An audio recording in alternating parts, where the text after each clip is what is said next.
Welcome to episode 186 of the Grip Strip Podcast. The timing is everything episode of the Grip Strip Podcast, and we'll definitely lean into that further here in just a few moments. My name is Philip Matthew. I'm your host. I'm with my co-host, the iRacing Indy 500 champion, computer genius, a gentleman and a scholar, and also a happy Jacksonville Jaguars fan with destruction of the Indianapolis Colts in week one. His name is Josh Fine. What's going on, man? I'm doing great, Phil. Of course, timing is everything, as we're going to find out so much. I mean, even comedic timing is everything right now. So, the Jaguars win week one. We'll get into it later. Me and you are in the team of people that are club of people that are 1-0 in the NFL. So, always good to be 1-0 in week one. So we're either going to the Super Bowl or, you're not going to the Super Bowl. That's who you are. You're either 1-0 or 0-1. So there's that. And, of course, a lot of the racing action, of course, that we'll get into. So, ready to get into it. Yeah, the football never fails in terms of drama and in hilarity. We're doing this show live during Monday Night Football when Ayahuasca literally didn't get through two drives and his leg is fucked. So, for all the people who are Jets fans, I'm sorry. It's pretty bad. Mike Greenberg probably is looking to hang himself, so there won't be anybody hosting Get Up tomorrow. He probably needs to be put in a rubber room after that tackle. This is unbelievable. But, I mean, at least Breece Hall's looking good. He had a big run there. Okay, so in other news, timing is everything. Yes, in a carnage-filled absolute cluster of an IndyCar season finale, the GOAT, Scott Dixon, ended up recovering from an early race penalty that in an incident that really he didn't cause, and came back to win his third race in the last four races to end the season at Laguna Seca. We'll get into all the details, and Scott McLaughlin was quoted as saying he had everything but the lottery. He wasn't the only one. The pace car was out there so long they had to go and top it off with gas. So that's how long they spent out there because of IndyCar's insanely long yellows. Tyler Reddick benefited from Denny Hamlin being asleep at the wheel to go on a green-white checkered to go and take the 45 team in 2311 into the second round of the NASCAR playoffs with his second win of 2023. Third different driver to drive the 45 car at Kansas and win in the last, 2 years. And going to Bristol, it's a little definite drama. There's been a lot of issues for the playoff drivers over the first 2 weeks. Getting all that. We'll get into Xfinity and trucks. John Hunter Nemechek wins his sixth race of 2023 in Xfinity. Christian Eckes uses a last lap 3-wide pass to win in the Truck Series and advance into the next round. We'll get into NFL Week 1. If you're in a fantasy, J.K. Dobbins or Aaron, you're looking for options. If you're not a fan of teams like the Jaguars or the 49ers, and you're possibly a fan of the Giants or a fan of the Bengals after Joe Burrow threw for 84 yards or 82 yards yesterday, it's pretty bad. Unless there was a personal foul and Zach Wilson just went and threw an interception to Matt Milano. There ain't going to be enough beer at MetLife to go and get most of those Jets fans through the rest of this game.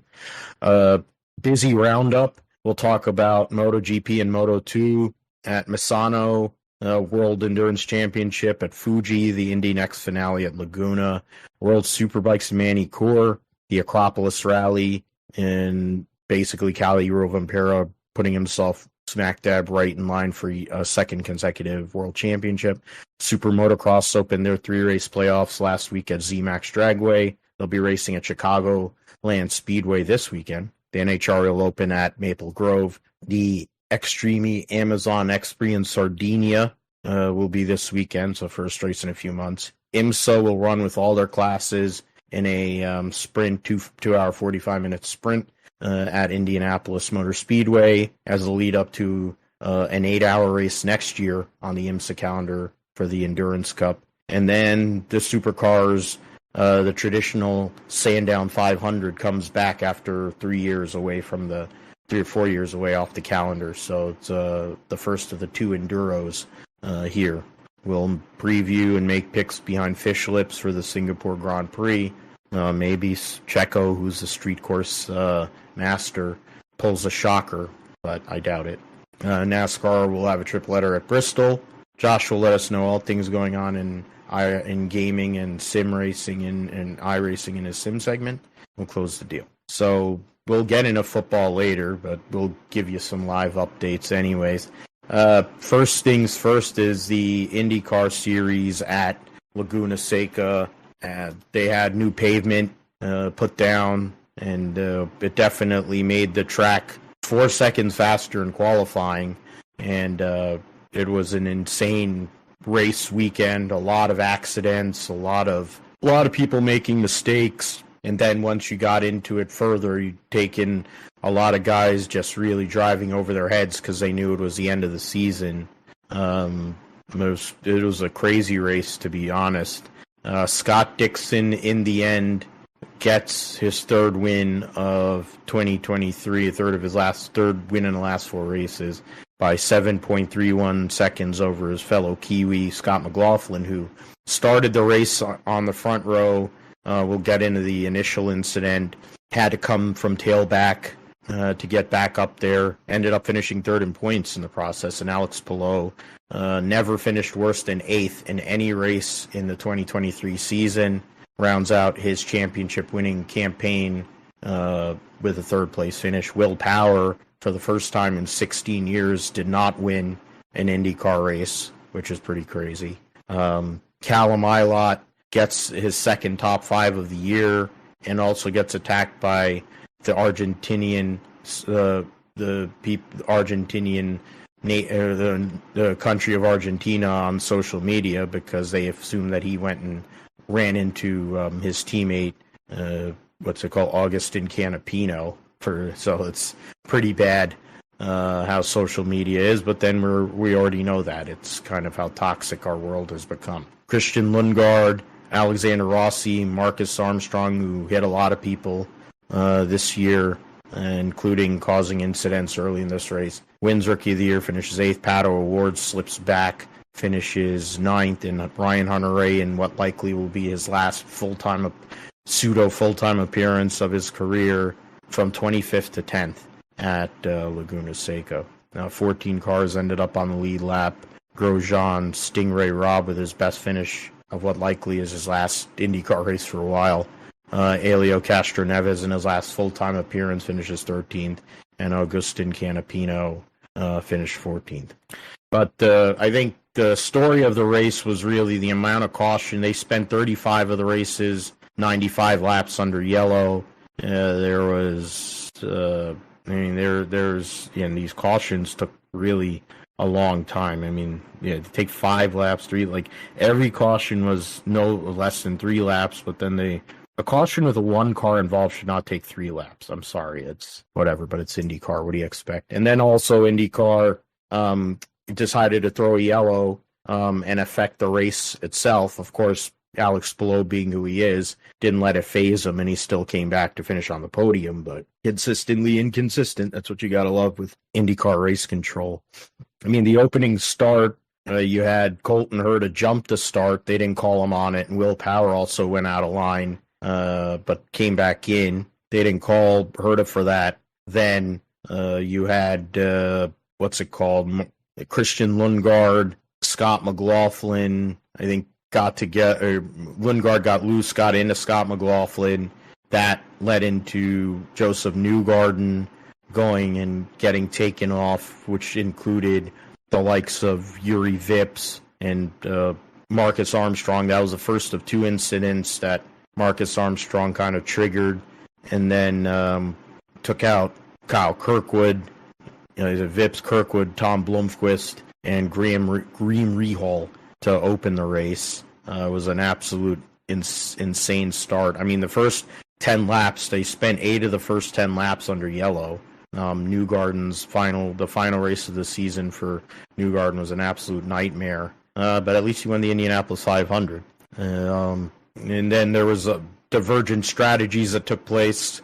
Scott Dixon got penalized, had to come in, and then had to go off sequence, which in turn helped him out later in the race. Alex Palou was well on his way to going off and probably winning yet another race. He led 51 of the race's 95 laps.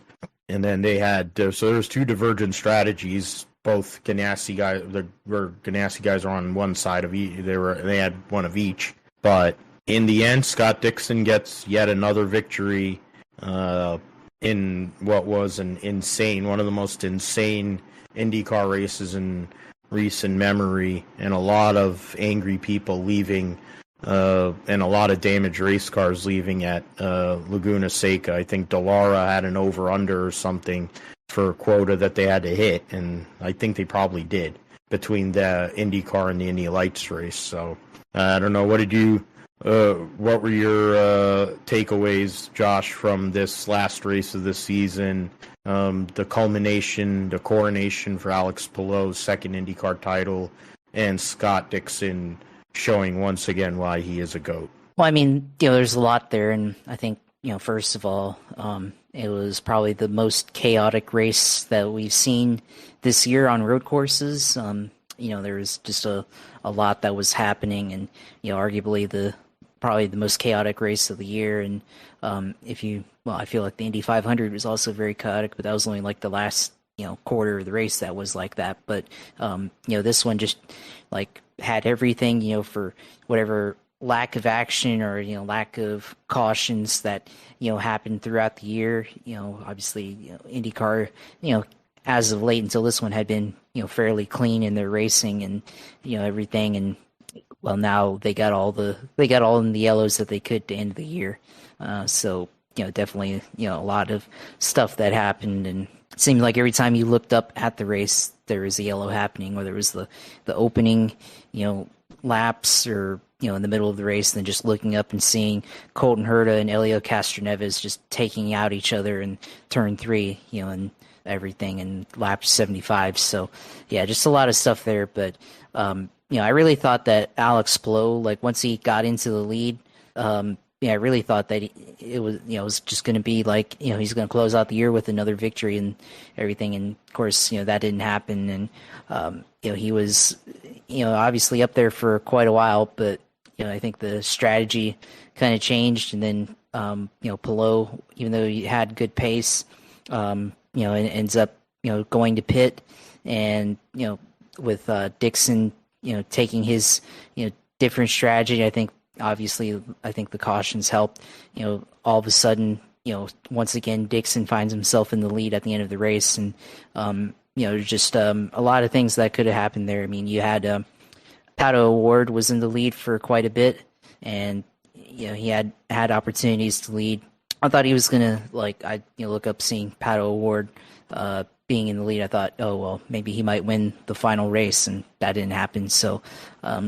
Just a lot of chaos that happened in this final IndyCar race, and then Palou on his strategy, fell back to the back half of the top 10 in this race, but he came back and he only did 2 pit stops too, but fought back to get third and get on the podium. So still a great finish, but obviously ran out of time there to. Be able to catch Scott Dixon, and still by 10 seconds. So, so definitely still a lot there. But I mean, I think the running order, at different points of the race was just, there's a lot of movement throughout there, and this, compared to what we've seen, as of late, and especially, with a repave race, being that they just repaved the Laguna Seca course, definitely made for. Quite an event to close out the season. So, definitely a lot of cautions there that I think shouldn't have been cautions. One for driving standards, and then 2 also, I agree with you on race control. But to close out the season, this race definitely had everything, and gonna have to say that definitely gonna miss seeing IndyCar until next year. So unfortunately, it's the first major series that we cover on here to end in 2023. So we'll pick it back up for this one, starting, I mean, we'll talk about it later on, but in retrospect, but, talking about the race itself and, it being on, gonna be a long couple of months until March for sure. Yeah, and that's one of the unfortunate things about the IndyCar calendar. They haven't fixed it, and they don't seem like they're going to fix it. Oh, man, is that another one? Oh, he missed that touchdown. But for IndyCar, they're going to open their season in early March at St. Petersburg, and now they've announced that they're going to have $1 million winner-take-all event at the Thermal Club in Palm Springs next year in between the first and second races of the season to fill that gap that they were hoping to fill with Laguna Seca. Instead, they're going to go and put it there. They're going to race Laguna in June, which I don't think is very smart, but, it's going to be really freaking hot. That's for sure.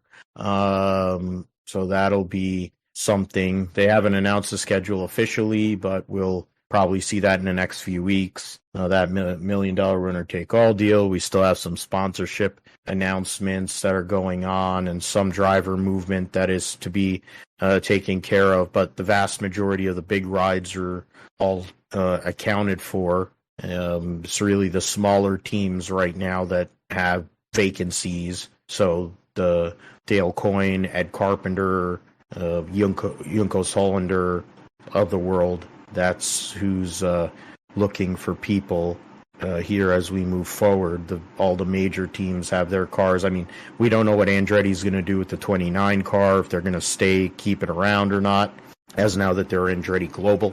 Ganassi will stay with 4 cars full-time. Linus Lundqvist coming in full-time. Marcus Armstrong going to run full-time and will be a rookie on ovals. And then, of course, you have your foundation with Scott Dixon and Alex Palou.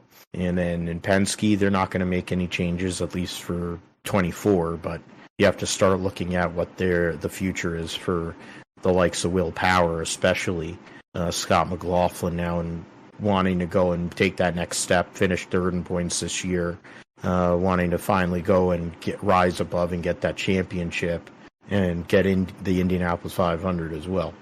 So, and then Andretti Autosport, they're banking on Colton Herta and Kyle Kirkwood, and now they have a veteran presence in Marcus Ericsson coming in to be the third driver there. So that'll be something to look at. But we'll get into it more later in the year once we do our season recaps. A lot to get into, especially with Alex Palou and the drama that took place with him.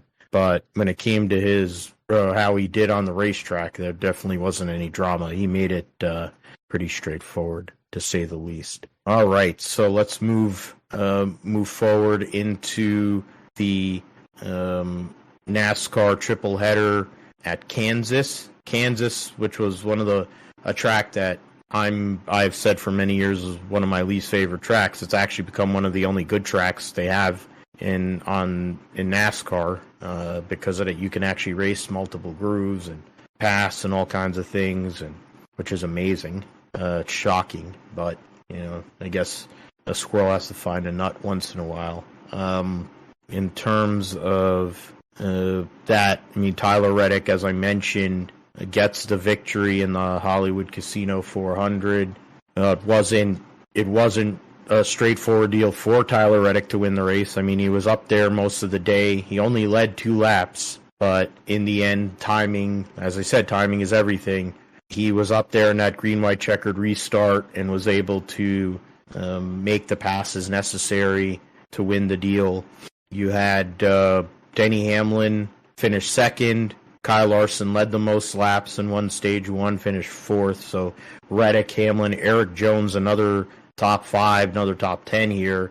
A resurgence from Legacy Motor Club all of a sudden in the last few weeks. Kyle Larson, Joey Logano finishes 5th, largely because he stayed out on took only 2 tires. Because if he hadn't done that, he was probably going to finish 15th. He was going to lose a lot more points. William Clyde Elliott II raging against Kyle Larson late in the race, having other issues going on, but finished 6th. Kyle Busch from 35th to 7th. Christopher Bell started on pole, continues to have issues on pit road. Brad Keselowski won stage 2, finished 9th, and Alex Bowman rounds out the top 10. Kevin Harvick, Ryan Newman, Ross Chastain just outside of the top 10. William Byron did not score any stage points and finished 15th there. So pretty interesting in that and then you look at some of the people that had issues during the day. I mean, Briscoe, I think, went a lap down and had to get lucky dogs, I think, 3 or 4 times during the day. I mean, yes, I mean, what is it called? So I got to see. Yeah, so he got 1 lucky dog. He got the lucky dog 3 times yesterday and ended up finishing 19th. His car, they had an 8.5 second pit stop during the race, but if your cars are garbage, I don't think it really matters. You do 8.5 second pit stops. It was 17th through 19th for all the remainder of the Stewart-Haas racing cars. So, but I think the other piece that we have to look at is these playoff drivers that behind William Byron in 15th. You had Richard finishing 23rd. Michael McDowell, second consecutive race with issues, finished 26th. Chris Buescher had a tire go down and hit the fence, finished 27th. Bubba Wallace was running up front, cut a tire down in 1 and 2, hit the wall, and was finished second in stage 1, ended up finishing 32nd. And then Martin Truex Jr. spun early in the race, 3 laps into the race, had tires go flat, couldn't get the car, wasn't allowed to drive the car back, or couldn't drive the car back because the car was on the bump stops. They decided to tow it, and because of that, his day was over. So the guy who won the regular season title is now on the precipice of possibly missing round 2 of the Cup playoffs. So a lot to dive into there, Josh, but Tyler Reddick, right place at the right time, picked the inside line. You had Daniel Suarez stay out on that caution, last caution there, had no grip. For whatever reason, Denny Hamlin was sleeping at the wheel. His excuse was he was looking at Larson. People, of course, conspiracy theorists were saying that he laid down so that Tyler Reddick could win. I don't think for what Denny Hamlin may be, I don't think he's that calculated. It's akin to what Dale Earnhardt, when Dale Earnhardt decided he wanted to block, and the one time he decided to block, unfortunately, we saw what happened. I mean, it's that would be the same kind of deal.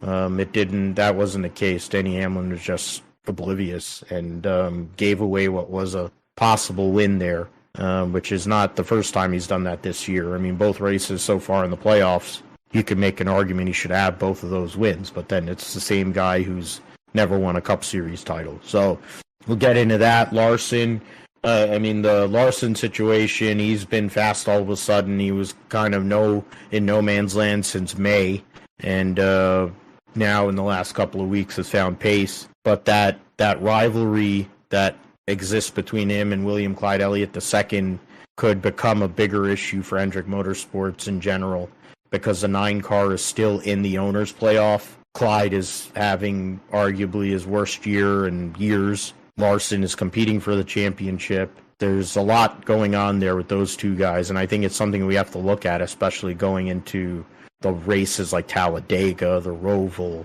Martinsville, which is basically a Hendrick and a Gibbs benefit. So those are some of the things we have to look at, but Tyler Reddick ended up standing above and led 2 laps and was the beneficiary of a lot of stuff going on around him. Yeah, and you talk about, with Kyle Larson and Chase Elliott, I got to think Chase Elliott, for him, he's probably, frustrated, first of all, bad year, but I think, the stuff between him and Kyle Larson probably goes back probably even to 2021 when Larson first joined on, because, Chase Elliott won the championship in 2020, and then 21 Larson joins in immediately, sets the series on fire and just goes out and wins everything on pavement and on dirt, whatever he entered. And generally, they hail him as a generational talent, which, he's shown to be that. And then Chase Elliott, he's still been pretty good, right? Just hasn't I mean, this year hasn't been good, but I mean, still kind of in the background of Kyle Larson in terms of that. So there's probably a lot of that kind of going around and factoring in as well. And then of course you factor in what happened at Fontana last year, Watkins Glen last year as well. For both of those guys, Larson, 2 wins that Larson had that arguably could have been Chase Elliott wins, and they have a little bit of bad blood between each other, and of course leads to 2 teammates being not as good as each other as maybe they should be for NASCAR teammates, and maybe we're about to see a F1 type of teammate rivalry that we've seen with Lewis Hamilton and basically anybody he's been teammates with over the years until George Russell. So, Rosberg. It's really Rosberg. Yeah, Rosberg. And maybe Alonso. Alonso. Yeah, there we go. Yeah, so there you go. That's a good argument there. So that there's that factor. So that's definitely going to be interesting to see, especially since Elliott still has a owner's championship to go after. And everything, and Larson is still eligible in the driver's championship as well. So that'll be a good storyline. And then, of course, I think the other storyline is Denny Hamlin and Kyle Larson.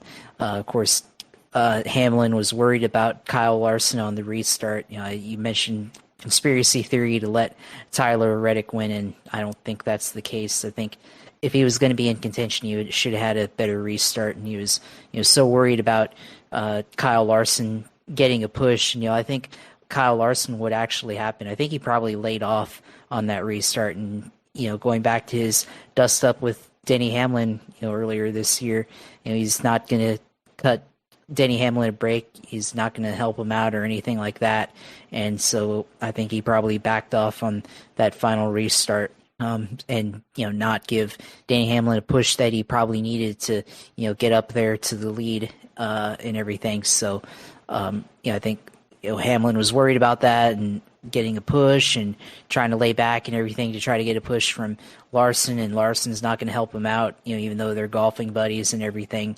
So I think that was definitely a factor in getting a poor restart. And also I think for Tyler Reddick on that final restart, I think he benefited from having having a guy that hadn't pitted up there, Daniel Suarez. I think Suarez being up there, gives him a chance to get around guys, and I think he had fewer cars in his lane to get around, and plus, he had all the guys in front of him on the inside line, or besides Daniel Suarez. I think Joey Logano was also on 2 tires. Eric Jones was on 2 tires. So a lot of guys that were on 2 tires up at the front at the end. I think that led to the opportunity for Tyler Reddick to just get a huge run and take the lead on the final restart. So a very clutch maneuver there for Reddick to go out and do that. And now the 45 has now won 3 out of the last 4 races at Kansas Speedway, and basically Toyotas or people associated with 2311 if you count owner Denny Hamlin, who won this year by wrecking Kyle Larson on the last lap. So there's that too. So clutch win for Tyler Reddick. He goes in and goes out and wins. Now he's locked in, and of course the Roval's up next in the round of 8, or the round of 12. So which is cut off to the round of 8. So and we know how good Tyler Reddick can be on the road courses, especially, with COTA, he was good there. Road America last year, he was good. I think he had decent speed at Charlotte Roval last year. So look out for him to possibly contend, in that or earlier. So I think Tyler Reddick, definitely has a seat at the table for, at least getting to the round of 8, I think, in my mind.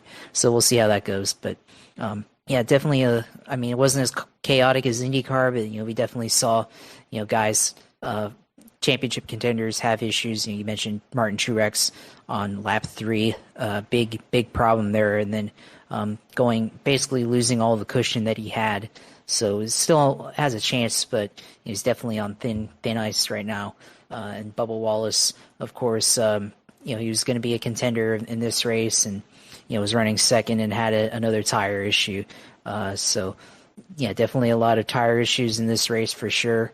It definitely hurt Bubba because he was definitely up there and probably had a good piece for the win. But this race was definitely full of tire issues throughout the field. You saw Chris Buescher had an issue as well with tires. So once again, Goodyear strikes again in terms of having tire problems. So this race, like I said, definitely a lot of things, and it reinforces that Kansas Speedway has actually turned into a good racetrack for whatever reason with this car. So now we have one more race to go in the first round, the round of 16. So we'll see how Bristol goes for these teams, if it races any differently than last year.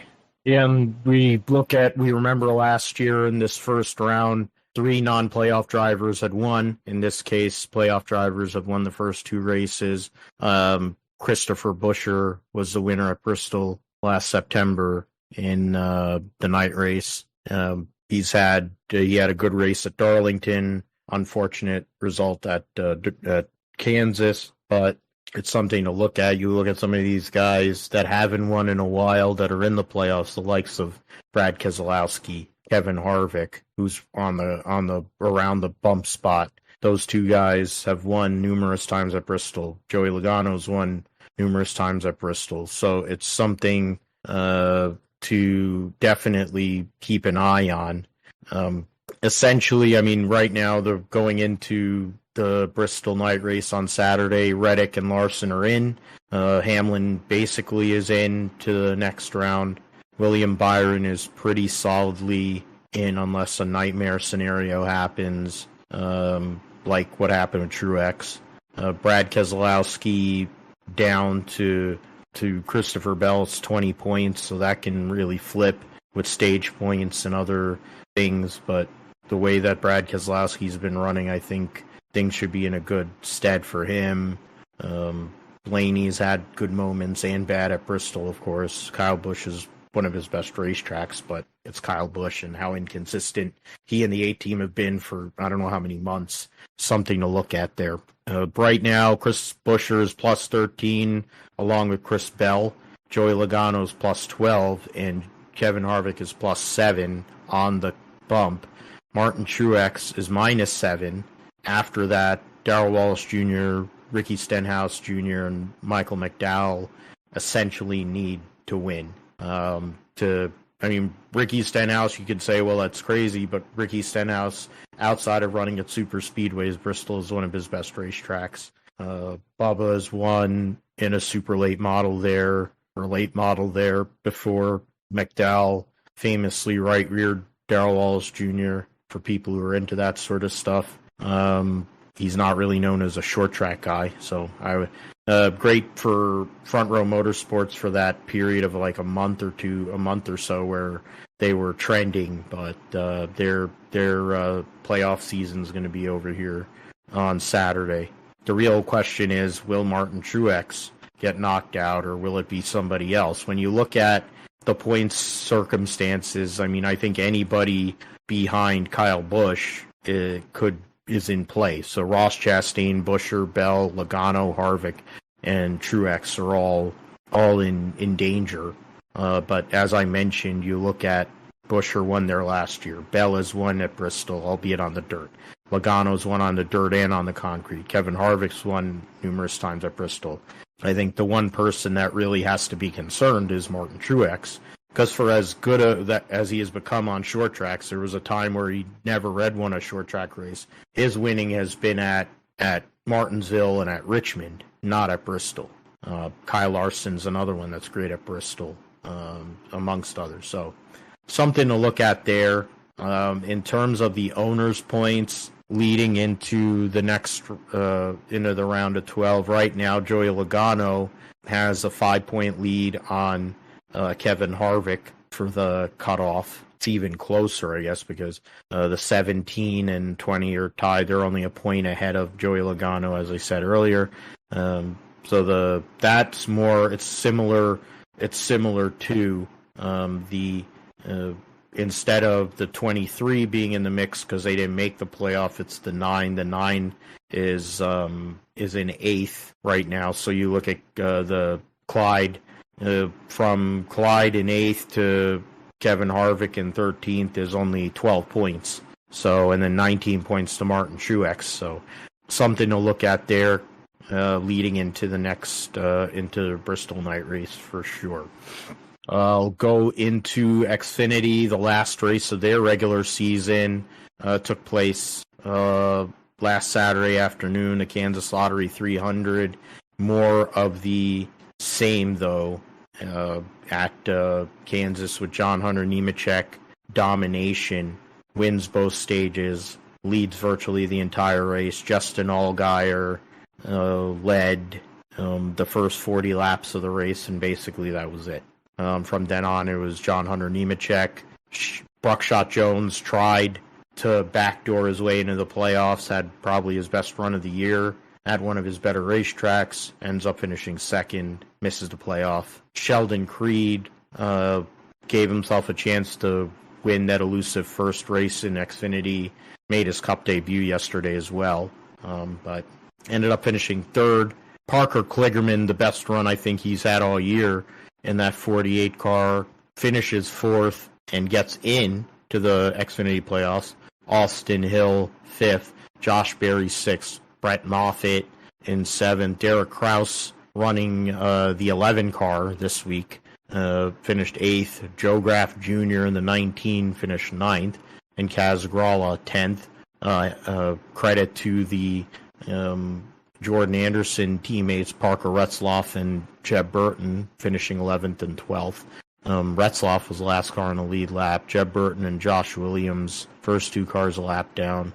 Connor Mozak had come off of winning and lapping the entire field in the ARCA race a couple days before, finished 14th. Jeremy Clements rounds out the top 15.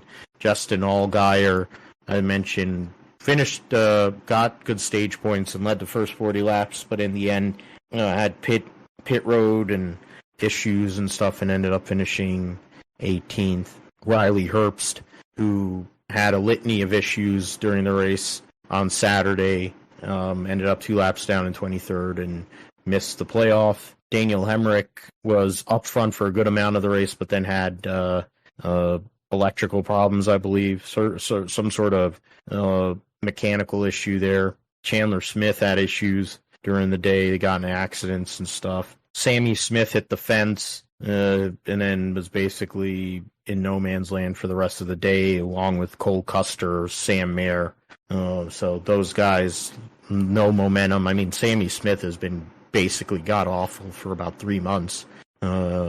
He could be somebody that gets eliminated in the first round just based on how he's run in recent months. I think it's pretty straightforward. We'll get into the points going into Bristol here, Josh, but John Hunter Nemechek, you look at how Legacy is looking here in the last few weeks with the way Eric Jones has ran, Carson Hocevar running in the top 20 the last couple of weeks. He's going to be driving that 42 car.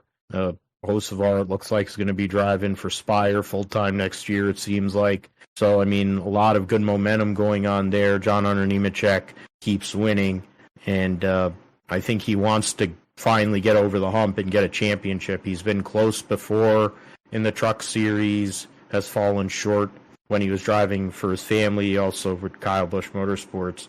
Now he's in a position to win the Xfinity title, and it's really basically between him and Austin Hill. If he doesn't get this one, you got to wonder about his closing ability, but then he drives for Joe Gibbs Racing, so you don't really have to be a closer, theoretically, to drive for Joe Gibbs Racing. Look at Denny Hamlin. Yeah, John Hunter Nemechek has been dominant here, and leading into this Xfinity playoff, it's going to be hard to imagine it going past either the 20 or the 21. I mean, it's going to be definitely a tough Xfinity playoffs. I think for John Hunter, he definitely has a lot of momentum on his side. First of all, the announcement going to be in the 42 car next year with Jimmy Johnson and Legacy Motor Club and teammates with Eric Jones on that team. So, for him, then capping off that announcement with the win to get in or to kick off the playoffs. or to close out the regular season and go into playoffs. I mean, even though he doesn't win the regular season championship, it's definitely a huge momentum and confidence booster to go in there like that. So, now they go into Bristol and they'll, start out the first race of the playoffs and be able to go out and run. We'll see how they do at Bristol, but it's going to be an interesting next couple of weeks for them. And then, Austin Hill, of course, wins the regular season title. And it's going to be interesting to see. I think they both have pretty good pace, but, I feel like John Hunter Nemechek, definitely, I feel like they have the edge. They've been more dominant. I think Austin Hill has just had a couple, slightly better season in terms of consistency than John Hunter, but I think, on a head-to-head basis, I think John Hunter Nemechek definitely has way more pace. With I think their 54 car or the 20 car, not the 54. The 20 car is definitely on another level compared to the 21. So I think he has a really, really good chance to win the championship. Of course, you mentioned being able to win the championship in the Xfinity Series and be able to finally win one for himself. Of course, bring back his Truck Series championship, where I think we all thought that he had that one in his hands, but it just didn't bring a good piece that day. So it's still, I mean, it's not guaranteed, but I think he definitely has a huge shot in the flagship Xfinity car for JGR there. So we'll see.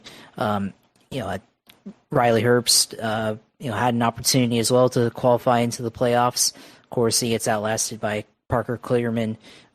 Had a 1 race point advantage or 1 point advantage for Riley Herbst to get in the playoffs. So falls out, had an issue actually, ran into Parker Kligerman during the race and after a restart in stage 2. So I mean, Riley Herbst, I mean, I think last year he seemed like he was improving in the Xfinity Series, but this year has been very up and down. Once again. So, I think, for your SHR, I mean, obviously he's got the monster energy and, his family's company money behind him, but, got to wonder how long, can he remain in this series? I mean, he possibly could race for Front Row next year in one of their cars, but as he made a start for them in the Cup Series at Daytona, but, for, I guess, sustainability and viability for SHR in the Xfinity Series, how long can they be able to, field a car for him if, he's not going to put in the results that I think that car probably deserves. Cole Custer is outshining him in their, running a second car. So definitely have to, make all of that considerations and, considering that, Zane Smith is on the way as well and possibly, could be racing. I mean, he's already doing Cup stuff as well. A few races here and there, but if he decides to do Xfinity, you have to wonder, is that a possibility for Zane Smith? But for to get into that 98 car. So the playoffs, as we get set here in the Xfinity Series, it's going to be a pretty interesting one. And like you said, or like we both said earlier, I think it's going to be between the 20 and the 21. But wouldn't be surprised if the 7 of Josh Allgaier or any of the the other cars like Josh Berry, if he figures it out the last couple of races here, we'll see what happens. But I think it's probably going to be between the 20 and the 21 at the end of the in November in Phoenix. Yeah, I think like you talked about, I mean, the 00 might have something because Cole Custer, you never really know, but I don't think so. SHR is in limbo in a lot of ways. As you mentioned, with the Herbst being a fail, there's a lot of, it shows how bad the Ford driver development situation is at the moment when you see the regression that has taken place for both Chase Briscoe and Austin Cindric, that they don't have any options for Zane Smith, that they talk about Riley Herbst as one of their junior drivers and he can't even win a race, or he hasn't really been flirting with the top 5 for months. And you have Haley Deegan, who's just out there as a knob gobbler. I mean, that's literally, and then Frankie Muniz, who's a freaking actor. That's your whole driver development situation, and you don't have enough cars. It's a bad look for Ford. It's probably why they're so one of the many reasons why they're so far behind. JRM is really the only thing that could go and change it, but I don't think Sam Mayer's ready. He's not mature enough, I don't think, to put together a run. Allgaier's proven over the years he can get there, but not close. Josh Berry is in between two different deals, looking at his future, and he has had a rough year this year. They haven't had the speed like they did last year in general. The crew chief changes, I think if anybody's been affected, it's been him more than anybody.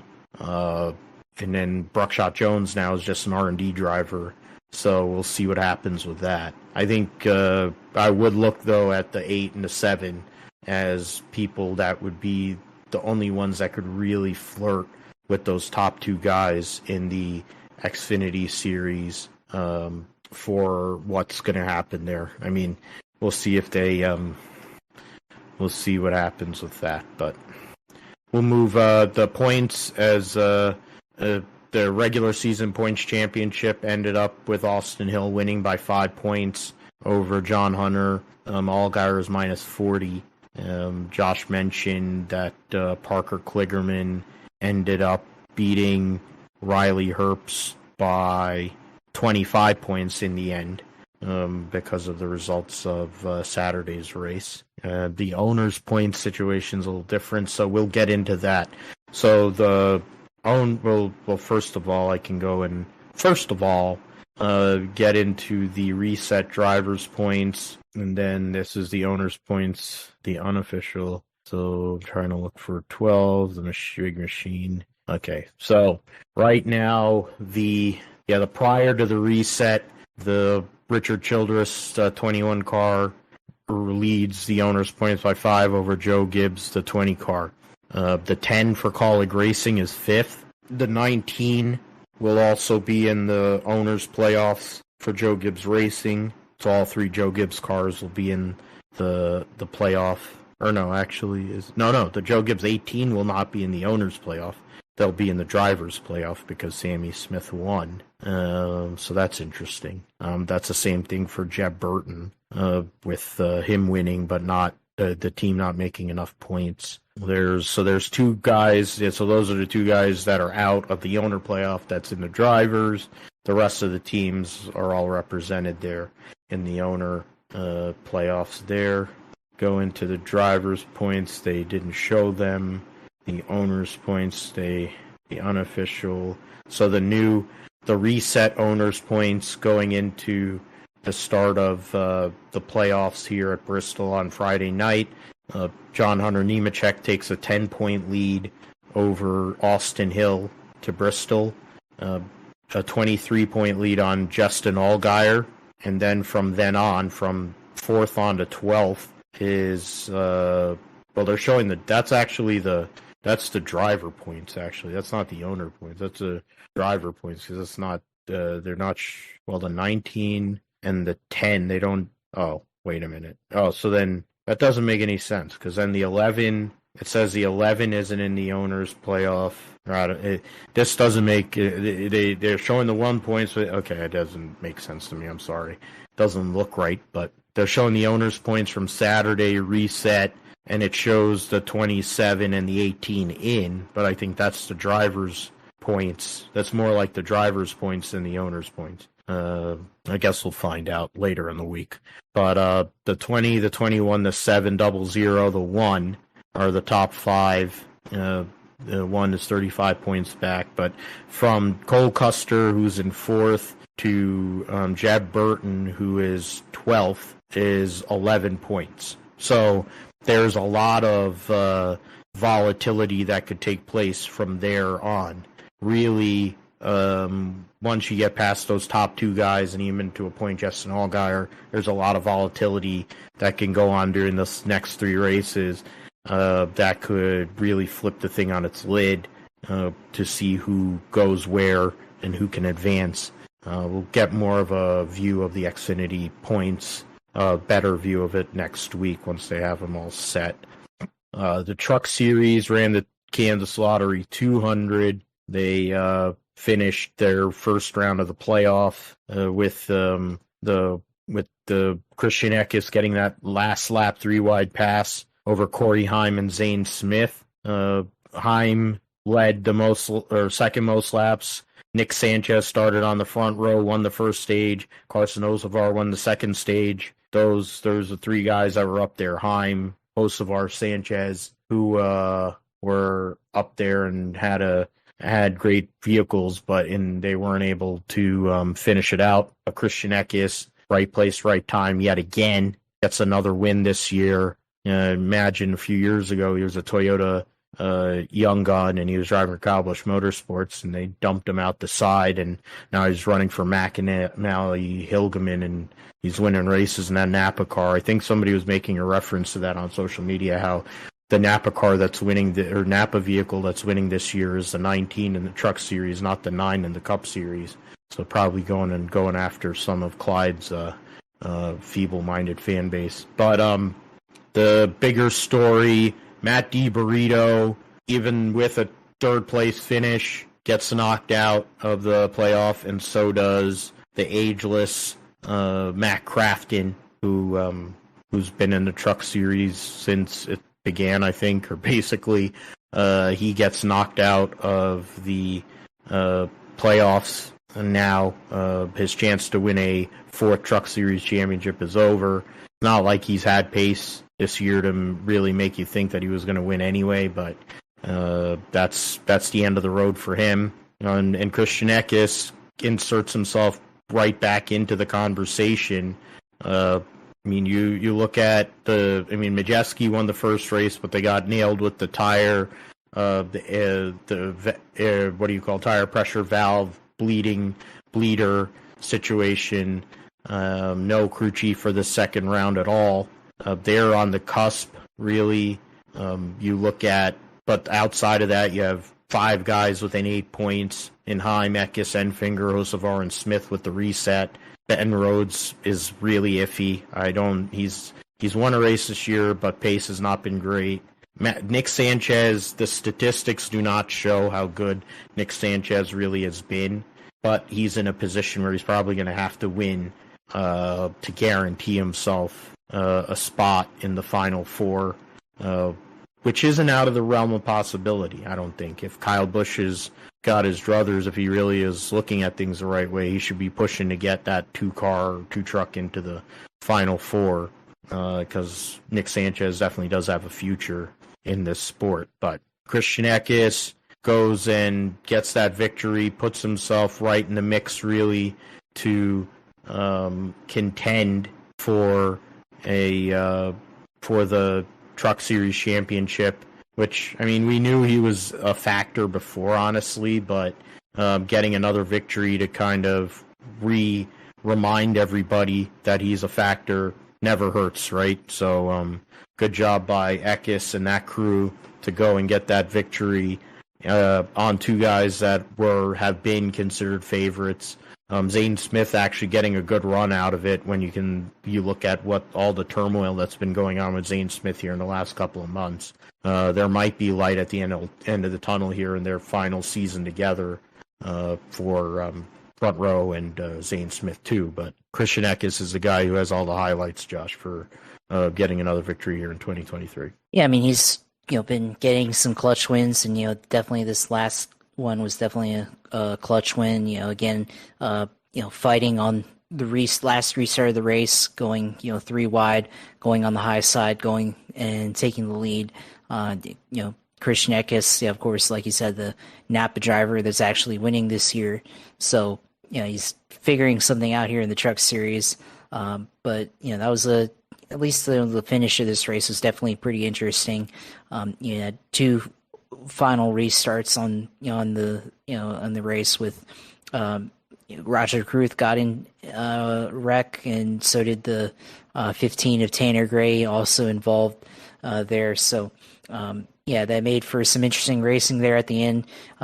Shows what the Truck Series is able to do, going 3 wide and being able to race each other. You saw Matt DiBenedetto trying to make his way into the playoffs, but unfortunately comes up short. Definitely saw with the way that was playing out, you could definitely see he was really driving with I guess a purpose, if you want to say, trying to do his best to try to get up there, get up to the lead. But I think he was just a little too far back, and I think he also just didn't benefit from having the outside line on the restarts there. But De Benedetto comes up short, but not for lack of effort though, because he definitely had a good fight from going from like seventh or whatever to third and the final restart there. So. Yeah, of course, Ben Rhodes also, makes it into this next round, of course, but, he kind of stumbles his way into this next round, having the issues that he had at the end of the race, which kind of opened the door to potentially Matt DiBenedetto possibly, getting in.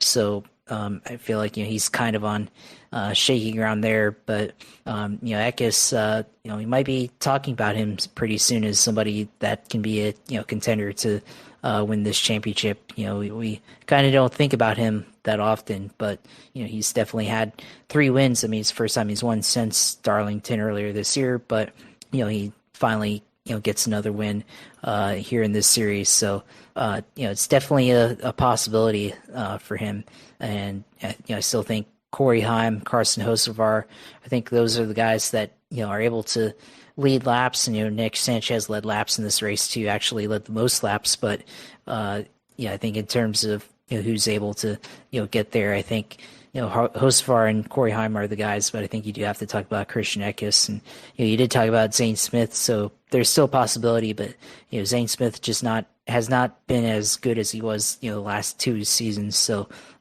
which also all the way on the way out, and could be somebody in Xfinity to watch next year if he ends up being there. So we'll see what happens for that. But now we go into this next round of the playoffs, and now we're going to kind of see who is able to make it into the next round. Of course, Ty Majeski on the outside looking in now, as far as this playoff standings go. Those points, that penalty we talk about from Milwaukee, I think could come back to hurt him. We'll see, but he definitely, I think, for the amount of pace that he's shown this season, with the potential for issue possibly costing him a spot into the final round, I think now we're going to start to see the ramifications of that penalty. So we'll see how that affects their ability to race, and if they are racing with more urgency than maybe some of these other guys that have a little bit more security in being able to advance to the next round, we'll see how that affects them. But now we get into the thick of it with the Truck Series in their playoff. Interestingly enough, this is the final round before their cutoff for the championship, and we have only 3 races. So I think they got to pack these schedule races. That's one criticism, that they need to remake the schedule for the Truck Series so they have more playoff races alongside with the Cup Series and Xfinity Series, because I feel like we focus a lot on the Xfinity and obviously the Cup playoffs, but then we kind of forget about the Truck playoffs until the very end. So that's one thing. And then I think one other thing in this race, Fox Sports didn't really have great announcing, and I think you can tell that it's obvious that they're commentating from a remote location. And I mean, we can get into the actual commentators themselves, whether they're good or not, but I think it really helps to actually have people at the track. And I don't really understand why, for the Truck Series, they've decided to, only have people, there remotely, and, only have the pit reporters there on site as needed. So I guess it's a cost-cutting measure or something, but it's definitely hurting the series because a lot of those teams are very small. You need exposure and everything, and it's hard to tell what's actually exciting and what isn't. So I think they definitely need to improve the coverage there in the series to, I think, make it more viable for both the teams and the drivers. But that's just a criticism because I saw that on social media, and usually I try not to agree with all social media criticism, but I definitely agreed with that one. So that's definitely something to take notice there. I think it's been a problem for the last couple of years, but it's become more obvious because they announced they were going to have Adam Alexander announce trucks, but somewhere along the line they deviated off that and decided that they would go and have Jamie Little announce both trucks and ARCA, and she is an abomination at lead announcing. I mean, she's okay as a pit reporter, and you'll be like, oh, well, it's sexism. No, it isn't. She's always been kind of adult, and she has other things that kind of would put people off about her. She doesn't really have a personality. She doesn't really have any energy. You need to have energy, and you have to have some level of awareness to be a lead announcer. It's why people goof on Mike Joy and his Squire senility, because he's washed. You know, it's why people goof on Rick Allen because he's screaming about nothing but at least he's there. You know, like he actually has energy. There's people who give shit about Lee Diffie, and I'm not around to hear any Lee Diffie slander, but at least Lee Diffie cares. And he's passionate, and everybody and the people that in this series that he announces, they're very close with him, and he's built great relationships. And if they're not busting, if there's not like good-natured ribbing between the drivers and Lee or whatever, they have that general respect, you know. And you could see it in the interview that Lee had with Chip Ganassi last weekend, the respect that Lee Diffie has as the lead announcer for IndyCar. And they don't have that with NASCAR in general. I mean, the only people, I think the drivers, I think the NBC crew to a point, of course with Junior, and I think Letarte has become better. I mean, Burton, I could take or leave him. I don't really care about Jeff Burton. They could get rid of him. Nobody would really care. I'd rather have Dale Jarrett up there because he has a little more awareness, a little more energy, and he's better. I think they're wasting his talent. Kyle Petty is just controversial, so it would just be funny to have him up there. And it would be a better bit than having Clint Boyer, who's high or drunk or whatever the hell his gimmick is. Fox Sports has been guilty of been producing bad sports commentary and doing a bad job of presenting sports for decades. So it's not like this is new. I mean, bias aside for me, I've never really been a fan of Fox anything outside of some of their television shows, actual, you know, regular drama and comedy shows. But they've ruined football broadcasting. They've ruined baseball broadcasting. The only thing they brought to hockey was a glowing puck. You know, like the only reason people talk about them for college football is because you have Gus Johnson screaming at everything. The NASCAR broadcast has become a clown show, and now they're bringing Kevin Harvick in to save it. But even Kevin Harvick's been having to go and carry a whole entire organization on his back for the last, 4 or 5 years. That's Stewart Haas, maybe even longer since he's gotten there. But I think this is equal to having to carry a whole entire Cup organization on his back, trying to go and make the Fox broadcast worthwhile. I think they'd be better off having him announce all the truck races, too, because Jamie Little's awful. Phil Parsons is washed. I have a lot of respect for Phil Parsons. He's been around a long time. His brother is a legend. He was one of the great, you know, the interplay between Benny Parsons and Ned Jarrett was the perfect interplay. But Phil Parsons is washed. If you put Trevor Bayne in there, he never was a truck series driver. They should put Kurt Busch in there. Like, have Kurt Busch come up with some other person that's kind of hungry, be a lead announcer that has some energy. Go and have, Zach Wilson's about to get killed. That is, he threw in dirt. No, he just threw it in the dirt. But Fox doesn't care about the trucks. With the Xfinity going over to CW, I think it's time for NASCAR to reassess how they present ARCA and how they present the truck series, if they want the truck series to exist. Because the truck series is not healthy. It hasn't been healthy for a while. The schedule is terrible. They have a bunch of problems, and they don't want to fix them because the likes of Mike Helton makes a shit ton of money and Ilmore makes a lot of money because of their shitty crate motors. So it is what it is with that, but our story for later in the season when we're in the off season, I guess, to go and rail against how bad the coverage is. But then it's Fox, so what do you expect? All right, so I went into the points briefly. So yeah, Corey Heim goes into the second round with a lead by 6 over Eckes and Enfinger, 8 over Hocevar and Zane Smith. Majeski, so right now the Hocevar and Zane Smith are tied for the cutoff spot. Ty Majeski 6 points out, Ben Rhodes 9, Nick Sanchez 16. So that'll be interesting. The owners' points situation, there's nothing different there. All the same trucks that are in the regular playoff are in that. The 51 was actually in the owners' point playoff, but because they had Matt Mills driving, that's probably part of the reason why it didn't work out. Because you had Matt Mills driving and whatever that other loser, Jack Wood, driving that. So, okay.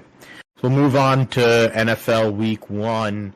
A lot of stuff going on there. I mean, we mentioned the Aaron injury. They say, I just went on to NFL.com and they're saying the ankle X-ray was negative, but they had him in a walking boot. They're talking. I mean, hell, Robert Sala's already talking about him in the past tense. So that's not great. Probably just as heralded Sayer hurries to rise over. Yeah, because of their offensive line being terrible. Yeah, well, that's not shocking. Cam Hayward missed multiple weeks, going on injured reserve. Chris Jones ends his holdout conveniently to come back this week against Josh's Jacksonville Jaguars after the Kansas City Chiefs lost to the Detroit Lions last Thursday night. They said the X-rays are negative, but what does that really mean? We'll see further testing for Aaron. Doesn't look good for him. You had J.K. Dobbins go out for the year with a torn Achilles.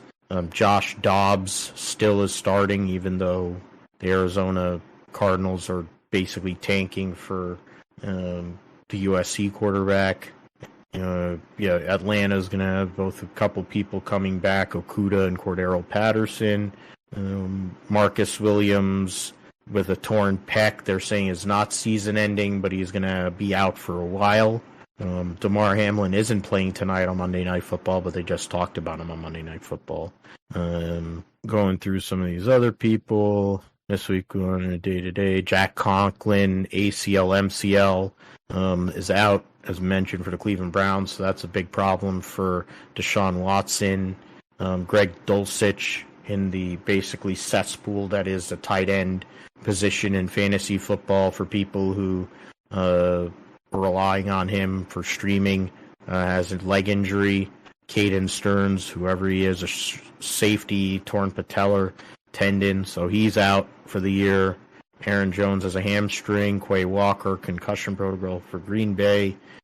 Bruised lung for Jalen Petrie for the Houston Texans, probably because he got hit by a truck or something, which is the Baltimore Ravens. Knee and ankle soreness for Anthony Richardson for the Indianapolis Colts, but I guess he will be ready to play on Sunday. Evan Hull, who was filling in as the running back by committee for Indianapolis, they're saying he's going to be out for a little while with a knee injury. Josh can talk more about Brandon Scherf with an ankle sprain. Travis Kelce probably is going to play as well. Mentioned Austin Eckler has dealing with an ankle injury, so that'll be something in fantasy wise if you're a owner of Austin Eckler. Jacoby Myers in concussion protocol. He had a good game yesterday for the Raiders. Garrett Bradbury with a back injury. Darisaw ankle. Marcus Davenport ankle was inactive. We'll see what he's doing. So Graham Gano got spiked in the calf. I didn't miss that. Well, I guess I missed that because the Giants were getting smoked. Did not practice. Nakobe Dean out with a foot injury. They're probably going to put him on IR. Bradbury concussion protocol. Groin, I mentioned Cam Hayward, Devin Witherspoon will be back this weekend to play. And it sounds like Jamal Adams as well for Seattle to solidify what was a Swiss cheese secondary on Sunday, which got torn up by Puka Nakua and Tutu Atwell and Matthew Stafford's dead arm. The ageless Jason Peters, who's like 94 years old, is visiting Seattle, so that's something. And then Jamison Crowder. Oh, I didn't know he was off. He's being signed to the active roster. I knew he was on the practice squad. So, all right. So that's some of the injury updates. But Josh, your Jacksonville Jaguars had a pretty strong performance. Calvin Ridley being in the woods for 2 years or whatever after getting suspended for gambling, comes back on the field and becomes Trevor Lawrence's number one target and basically fits everything that they were looking for in a number one target. It almost seems like Mark Brunell and Jimmy Smith and Mark Brunell and Keenan McCardell days, really. That's what it seemed like yesterday. But what are your thoughts on how your guys performed yesterday against Indianapolis? Yeah, I mean, back in those days, it was thunder and lightning with Jimmy Smith and Keenan McCardell, but I don't know what you're going to call these new guys, because I think you definitely have a whole lot more than thunder and lightning. So, but, the game was pretty interesting yesterday. Early on, Jaguars get out to a 14-7 lead. The offense, I mean, they looked like they were in control, but at the same time, they looked like they had some issues. I know it's the first game and stuff. But then, the middle portions of it seemed like the offense got out of sync for whatever reason. And I think the offensive line still has some issues with protection. And Trevor Lawrence did have to move a lot around in the pocket. So that's a concern there. So for a lot of that game, it was like a very sloppy game. And it wasn't like it seemed like, they just were out of sync for quite a while. And, they had some issues. Tank Bigsby, had a pass thrown to him in the flat that should have been caught, that tipped off his hands and went for an interception, luckily not returned. But then later on, offensive line issues start to show up, and Trevor Lawrence gets strip sack, fumble, and then Bigsby actually recovers the fumble but doesn't do anything and just stands there. And then all of a sudden, DeForest Buckner, gets the ball knocked out of his hands or comes around and knocks the ball out and returns it for a touchdown. And that definitely, game should not have been as close as what it looked like on the scoreboard going into the fourth quarter. Like, I feel like, the Indianapolis Colts, had one of the worst rosters in the league going in, and they definitely shouldn't have been in the game in the fourth quarter. So I'm glad that they won, but at the same time, and I know it's week one, and obviously all that matters is that you're 1-0. So I am glad about that, but I feel like it should have been a easier win for them, for all the hype that went into the off season and everything. So it's only week one, so it's not a big deal. So that's kind of how I feel about that. But Calvin Ridley is him, we always thought he was going to be, and he goes out and catches a touchdown. Probably should have had two if he would have stayed in bounds. He stepped out of bounds on his way to the end zone, on what should have been his second touchdown. But then later on, Zay Jones, they forgot about Zay, goes out and makes a catch, 18-yard touchdown, fingertip grab in the corner of the end zone. So, he is a really good receiver, and I don't think they give him enough credit. And I thought Trevor, I thought he played pretty well. I think it's just the, miscues with the offensive line and, the turnover issues that happen because of, rookies on the field and everything. And then running the ball seemed to be an issue as well. I mean, Travis Etienne, they did run well in the fourth quarter, but, for a lot of that, they were getting stuffed and not getting a lot of good carries, and I felt like it seemed like they relied too much on the run, when it was clear that it wasn't working, and they had three. They forced a turnover on downs. They forced turnovers, and they didn't take advantage of on defense of those plays or game changing plays, and then on offense they go out and 3 and out, 3 runs and punt and stuff like that. So I wasn't sure about the play calling. They did talk about Doug Peterson handing off play calling to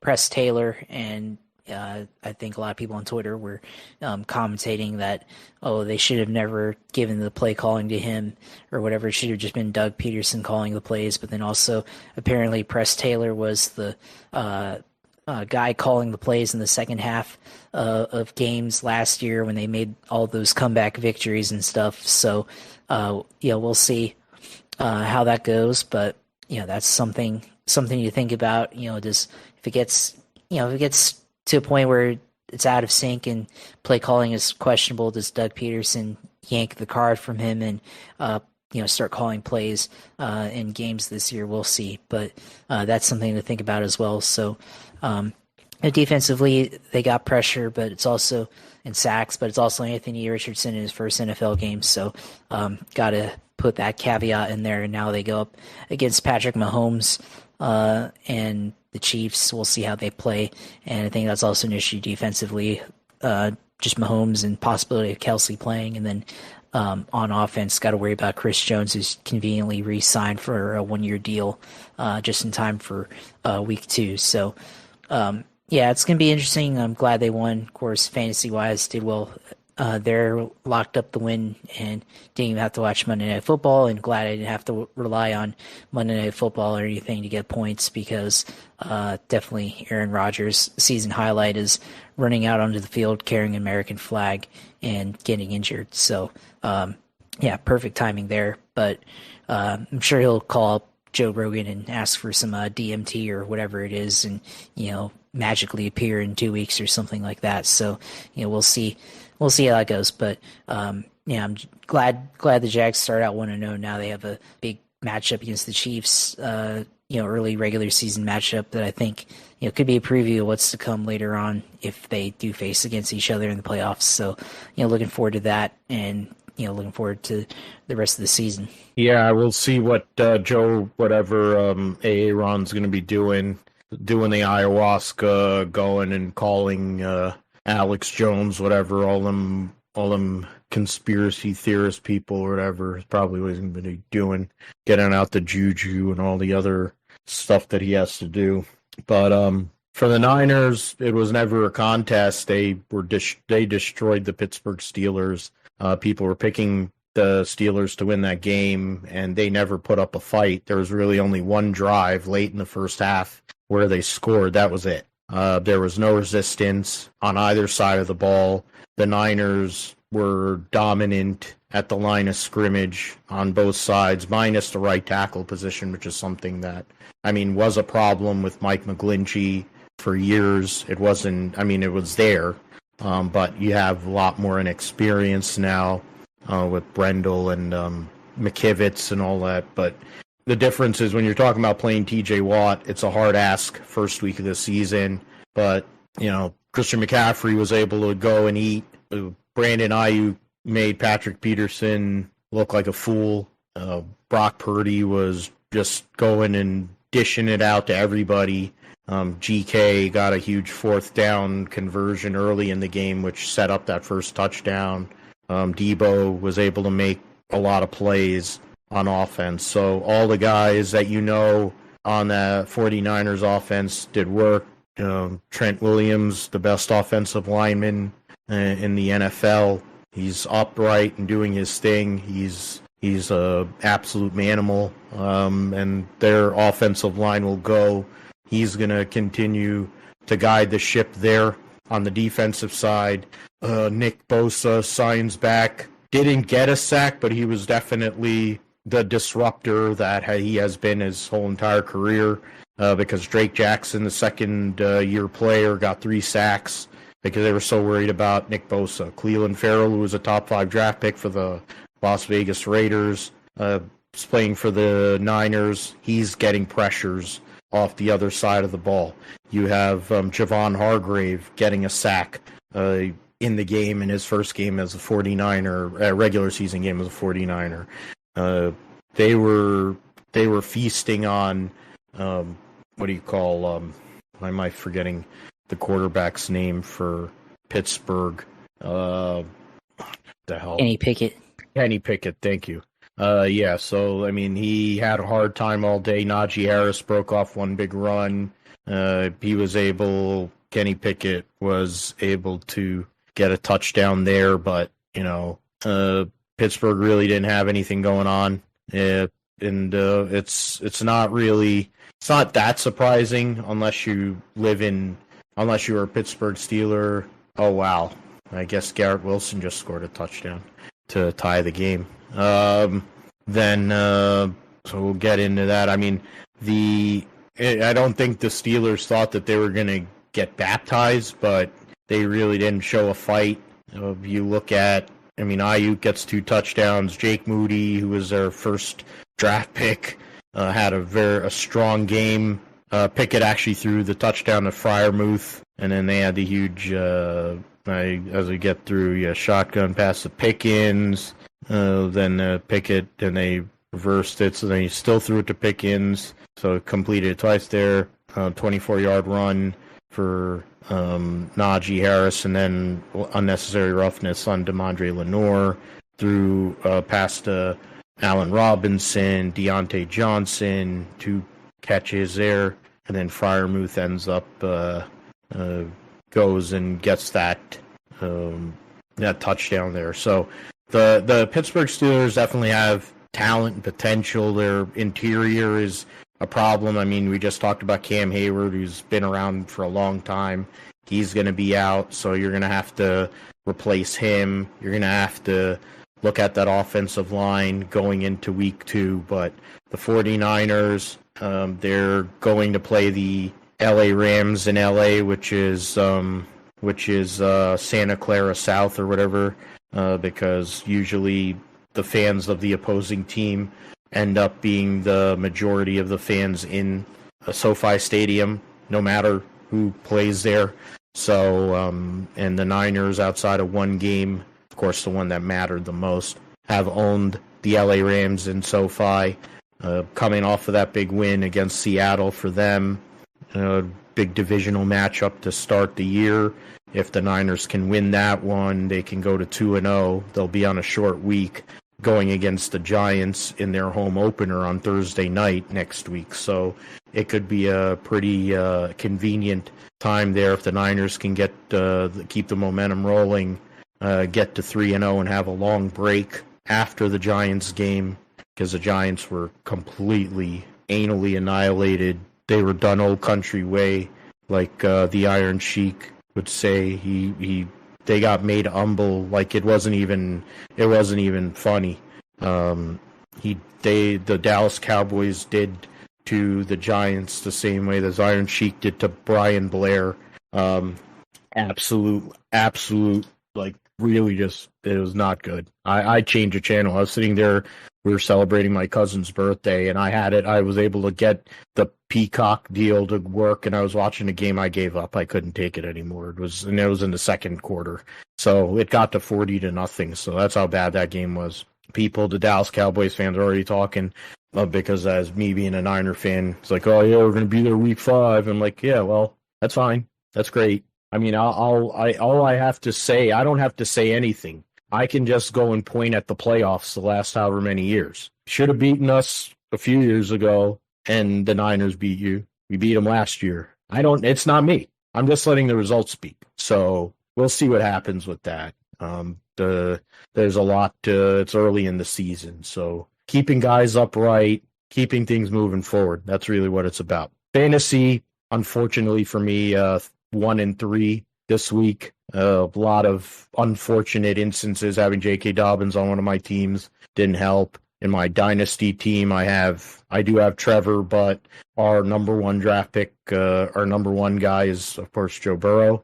and he got $219 million guaranteed, and he threw for 82 yards because he cannot beat the Cleveland Browns. And if you have T. Higgins, he put up a bagel. He put up a bagel. So, and if you have Dallas Goedert, he put up a bagel too. So, I mean, I got it 8 ways. It was like being being a jobber in an ECW match and getting nailed with every weapon. Like I saw it I got it from all angles. It didn't really matter. What I will say is for even though my team lost in my league, the 4 quarters of tenderness team to Steve's team. Are you telling me is there a fight or is there a turnover? I don't know what's going on. I don't know what's going on. There seems to be a argy-bargy going on over there. Oh boy, here we go. So, I mean, Lamar Jackson did not have a great performance at all, but Anthony Richardson, Josh mentioned about, I mean, he had 263 total yards and he had 2 touchdowns. So, and then, it was a fumble. Okay. And then he got hit in the head.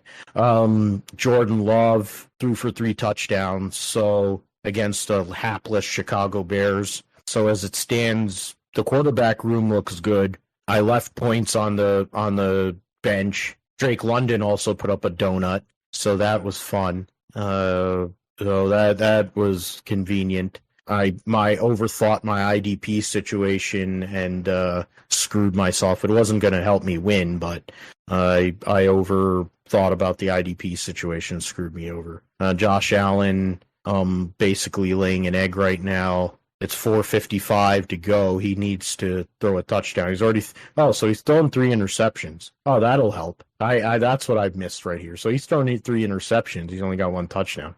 Oh, yeah, that's convenient. Jahmyr Gibbs is not somebody you should draft as a number 1 running back. It was when you're picking number 1 in a 12-team fantasy draft and you need to pick a running back at that point, it's slim pickings. So what it means is I'm going to be playing Breece Hall next week. Oh, I left Brandon Ayuk on the bench and I still won in this league, so that's good. I left Brandon Ayuk on the bench on another team and that didn't go as well. Yeah, so that's about it in terms of the fantasy, and let's move forward. I mean, the Niners will play the LA Rams on Sunday in the late window. Jacksonville will host the Kansas City Chiefs in the den, or whatever you guys call whatever nicknames you have for the home TIAA Bank Field or whatever. It's called the Bank. Yeah, so that place becomes a nut house when you have real big games. You were there for that specific game against the San Diego Chargers of Anaheim and LA and all the other places. So now when you have Kermit the Frog showing up and then you're going to bring back Travis Kelce and Chris Jones, I'm sure the fans are going to show out. So you guys are an actual fan base, unlike the LA Rams. So we'll see what happens in the early window, a very busy early window. Next Sunday. All right, so the roundup, let's go with it. MotoGP, we'll start with at Misano, with Jorge Martin getting the victory in the race over Marco Bezzecchi and Pecco Bagnaia. Danny Pedrosa on a wild card ride, his second wild card of the year for KTM, finishes 4th. Marc Marquez actually finished in the top 10. He finished 7th. So credit to him. You had, I'm trying to go through here. So that was the race. In the sprint race, Jorge Martin, it was the same podium, same top 4 actually in the sprint race. The standings going, the points heading to the first ever MotoGP Indian Grand Prix, the first time they'll be racing at the Bud International Circuit. First time India has had a race of any kind in a major international form since, I think, 2013, Formula One, when Sebastian Vettel locked up his 4th consecutive championship. Pecco Bagnaia leads by the 36 points over Jorge Martin, and so that's the battle right there. The points, really, there's more of an interest. Brad Binder at Spargo, 13 points between those two guys. And then from Zarco, Marini, Vinales is 19 points. So that's the battles there for the MotoGP championship in the, I don't know what the BMW award is, but whatever, who cares. Constructors is Ducati because it's Ducati.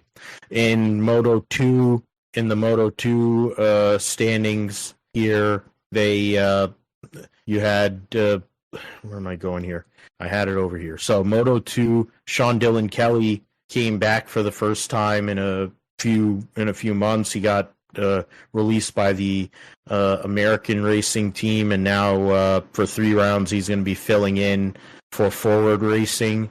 He was able to get on their bike because of an injury, so he was able to race at Misano. Still hasn't scored a point yet, but at least he's racing again. Joe Roberts ended up getting a top 10 finish, so credit to him in that sense. Joe Roberts started 7th in the race too, so a good situation for him.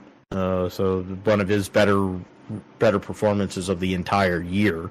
SDK was for the riders, so he was right at the back of the field basically. So his first ride for the Forward Racing team. The point standings, have to go through quickly. For Moto2 we'll go through. Acosta is up by 34 points over Tony Arbolino. Jake Dixon in 3rd, Aaron Canet and Alonso Lopez are tied for 4th. Celestino Vietti's 10 points behind him. Fuji saw the World Endurance Championship come there, and they raced 6 hours, 6-hour event there. And wouldn't you know, at the home of Toyota, they won. Toyota finishes 1-2. They won the number 7 with Conway, Kobayashi, and Lopez. Beat the number 8 Buemi, Hartley, and Hirakawa by 39.1 seconds. The Penske Porsche number 6 of Kevin Estra, Andre Lauderer, and Lawrence Vantor finished 3rd on the lead lap overall. The Ferraris finished 4th and 5th, a lap down. The Team Joda Porsche was 6th, and the first of the Peugeots finished 7th, a lap down. So all those cars were 1 lap down.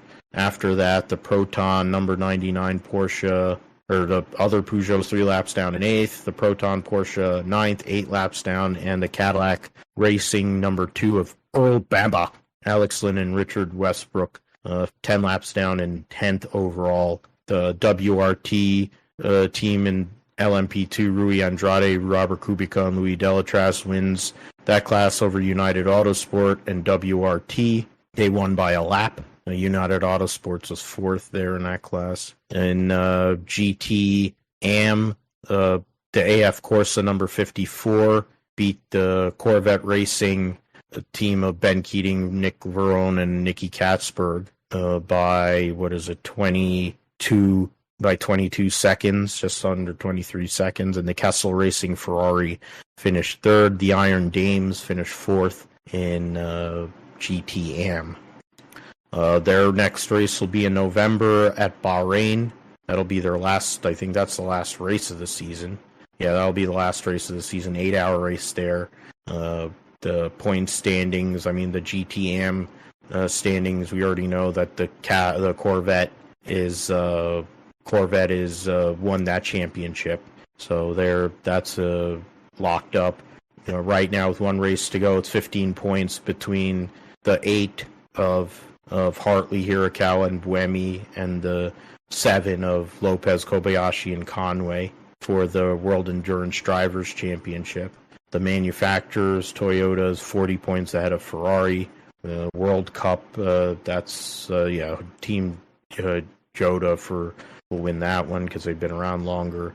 The 41, Delatraz, Kubica, Rui Andrade, 32 points or 33 points out of Albert Costa, Fabio Scheer, Jacob Smikowski, the guys that won Le Mans.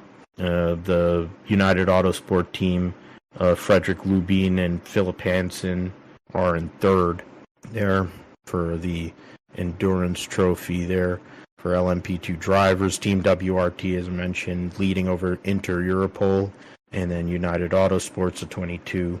And GTM, Ben Keating, Nicky Kasper, Verone won the championship for both drivers and teams. We'll go to Indy next. Christian Rasmussen rounded out a strong 2022 or 2023 campaign with a victory on Sunday in started on pole and led the whole entire race to lock up the championship there.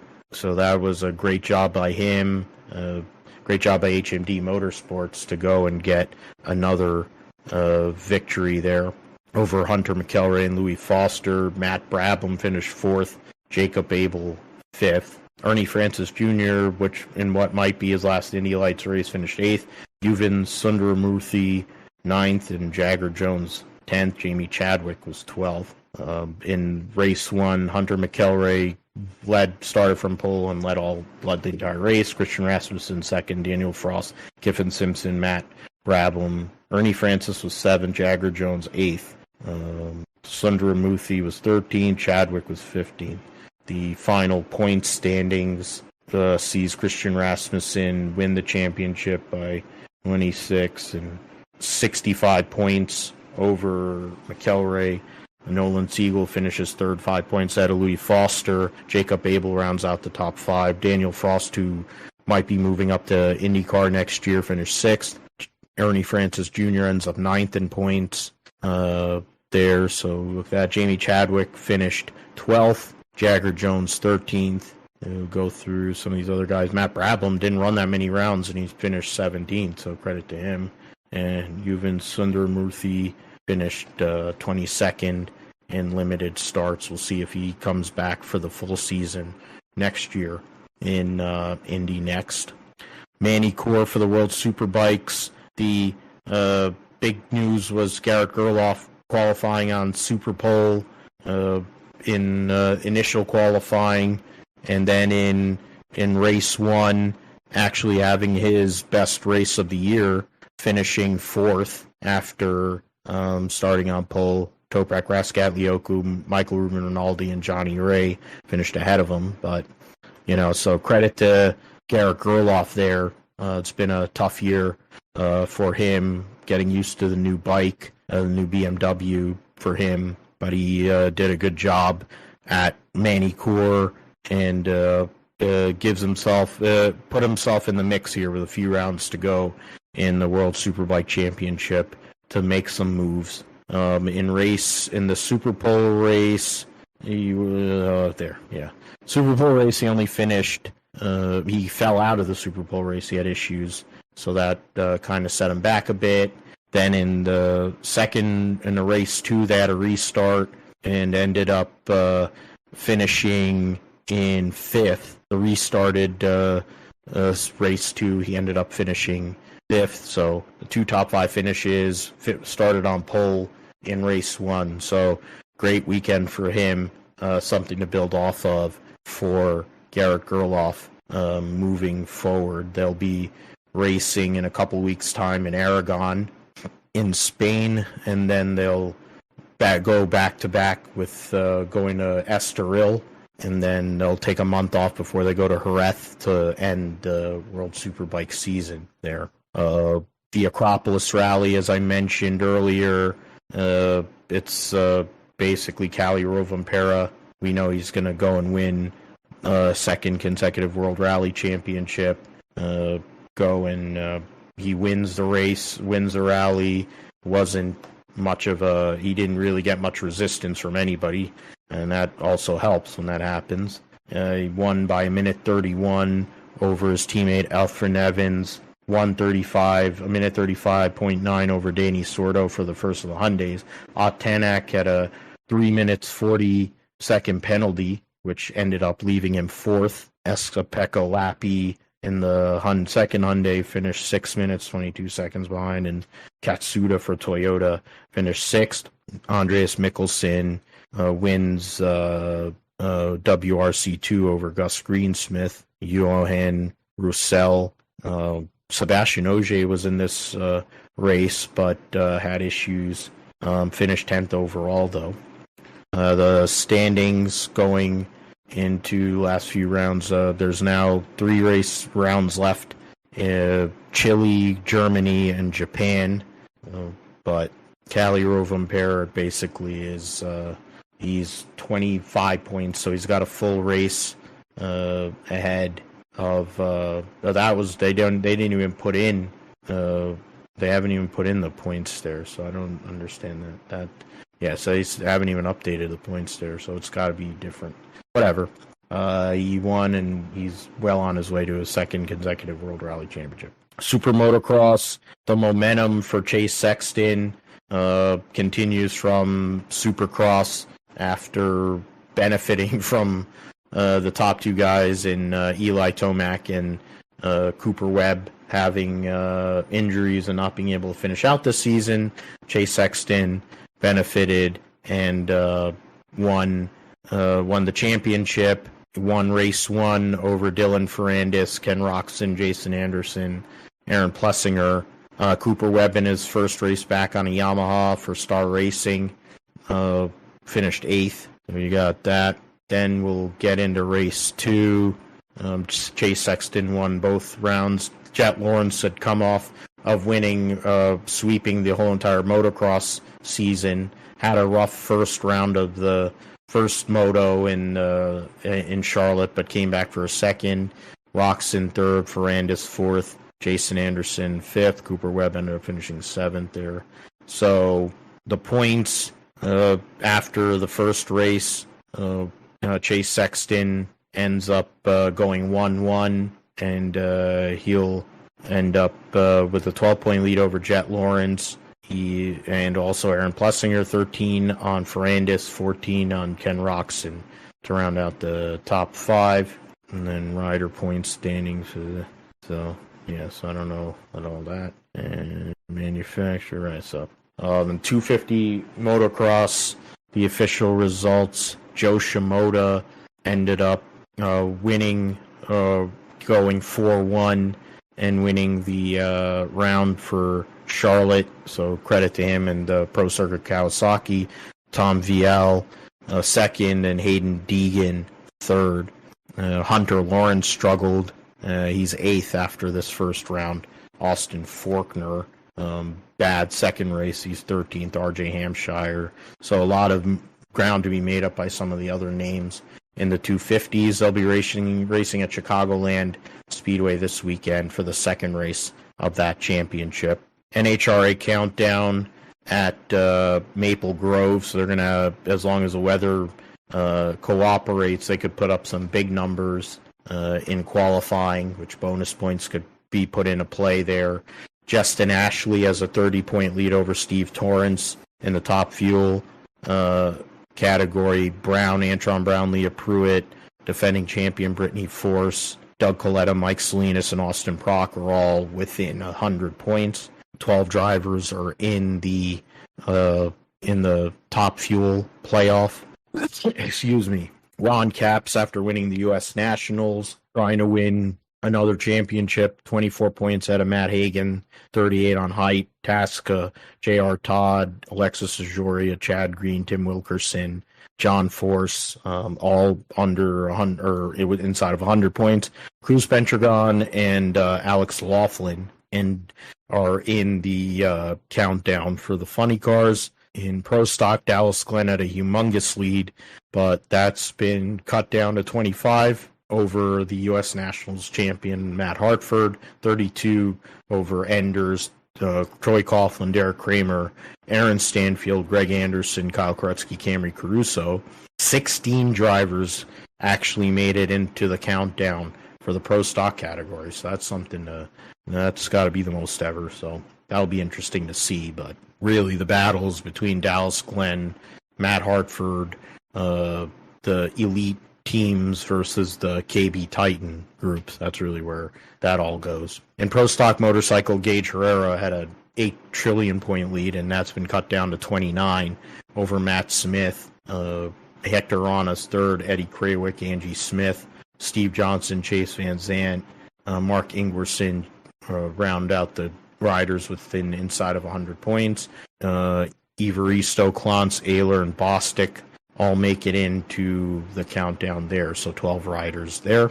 In the Lucas Oil Drag Racing Series, in Top Alcohol Dragster, Julie Natus leads by 21 points over Anthony Wayne Stewart.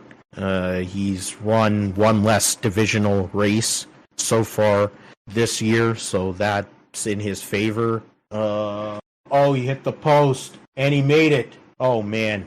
Tyler Bass hits the post, but makes the field goal, and they're leading the game by 2 with 2 seconds left. That is insane. Oh, man. I just saw that. That is crazy. Josh Allen did not play well today, but he's going to get out of here with a W because of Tyler Bass. Extreme comes back in Sardinia for the first time in a few months. The Iconia Signs team at Layla Sands and Matthias Ekstrom leads the Rosberg team by 4 points, and they're up on Veloce, the Veloce team of Molly Taylor, Kevin Hansen by 14. Fourth in points is the Hummer EV Ganassi team, Amanda Sorensen and RJ Anderson. The Vita, X44 Vita Carbon team of Christina Gutierrez and Fraser McConnell in fifth. They need to make basically anybody that's from fourth on back need to make a miracle happen to compete and to have a chance at the championship with 2 rounds left. The Andretti team, Katie Munnings and Timmy Hansen, is in sixth. The McLaren team 7th, Apt 8th. The Carl Cox Motorsports team with Leah Block. And then the Jensen Button team, they're both tied for last in 9th and 10th. IMSA at Indianapolis, as I mentioned, all the classes will be racing there at Indianapolis. It's basically a dress rehearsal for next year's Enduro. First time in 9 years they've raced there. It'll be a 2-hour, 40-minute race, so it'll be quick. And then, so they'll have the race on NBC, so that's cool. The usual suspects, 48 cars, 10 prototypes. You have Porsches, you have the 2 Porsche factory cars, you have the 2 Porsche privateers. Cadillac has their 2, one from Ganassi and one from Wheel and Engineering. The Acuras from Meyer-Shank and Konica Minolta, Andretti, Wayne Taylor Andretti, and then the 2 BMWs. In LMP2, there's 7 entries. CrowdStrike Racing, Tower Motorsports, 2 cars from TDS, Aero Motorsports High Class, and PR1 Matheson. And Buffalo gets out. Oh, no, they're going to overtime. Yeah, it's a tie. Oh, I didn't see that. I thought overtime. It was for the lead. Yeah. Did they miss an extra point? Is that what it was? No, they were going for the game tying field goal to send it to overtime, and he hit the upright and it made it in. Yeah, it's gonna go. Oh, you mean like how did they get to the tie? How did the Jets? Because the fact is, the Jets had to. They had a chance to take the lead, I thought, or something. I'd have to look. I don't know if they missed. I don't know if they missed the extra point or not. But LMP3 will have 9 cars racing in that category. GT Pro will have 5: the Corvette, the FAF Motorsports Porsche, Vassar Sullivan Lexus, Aston Martin, Marta Racing, and the WeatherTech Mercedes. And then GTD will have 17 entries, the biggest group of the vast majority of the cars in that race. There's 17 of the 48 that will be in the field. So it'll be interesting to see. Indianapolis, wide racetrack. With the traffic, it's going to be a busy race for sure. I wish they would bring back the banking like they used to have. It'll make it cooler, but whatever. That's just me. The last thing we'll get into is the Sandown 500. The first time in 3-4 years that they've had the Sandown 500 Classic Enduro. Ford finally had a glimpse, a light at the end of the tunnel, it seems, with the last round. But will that matter? I don't know. Brody Kostecki leads the championship by 137 points over Shane Van Gisbergen. Brock Feeney and Will Brown round out the top four. The two teams, Erebus and Red Bull, the top four drivers there. Chaz Mostert, the leading Ford in fifth. Cam Waters, second Ford there in sixth. So something to look at there. You have popular. Oh, nice. Yeah, she's good looking. Lee Holdsworth back with Chaz Mostert. So that's a very strong driver duo there to race in the Sandown 500. Talking about, strong lineups getting in, and at least these second drivers get a race in before going to Bathurst, which I think is a huge key for them. So that'll be cool. We'll talk about that. Can Ford get a win here leading into Bathurst to salvage what has been a god-awful season for the Ford camp in supercars? All right, so Formula One. They'll be racing at Singapore this coming weekend.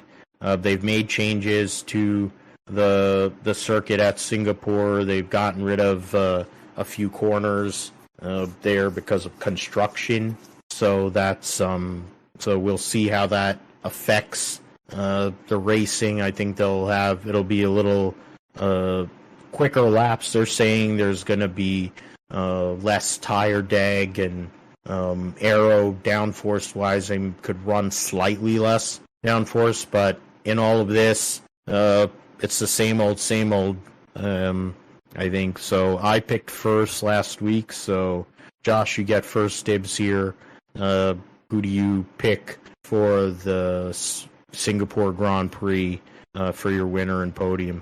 Well, of course, we pick Max Verstappen to win, and then beyond that, I'm gonna go with Charles Leclerc. Well, no, I don't. I take that back. Not Charles Leclerc. I want Carlos Sainz in second, and then Checo Perez in third. Checo Perez in third. I'll go in second. The Fish Lips pick to go and continue this winning streak that F1 media and all these people are trying to force down our throat like it's some sort of amazing thing because he has the personality of cardboard and he's a tool. Fish Lips to win. I'll go with Lando Norris in second. And I will go with I'll go with Charles Leclerc in third. Oh man, that's a huge return. Oh, he's going to the house.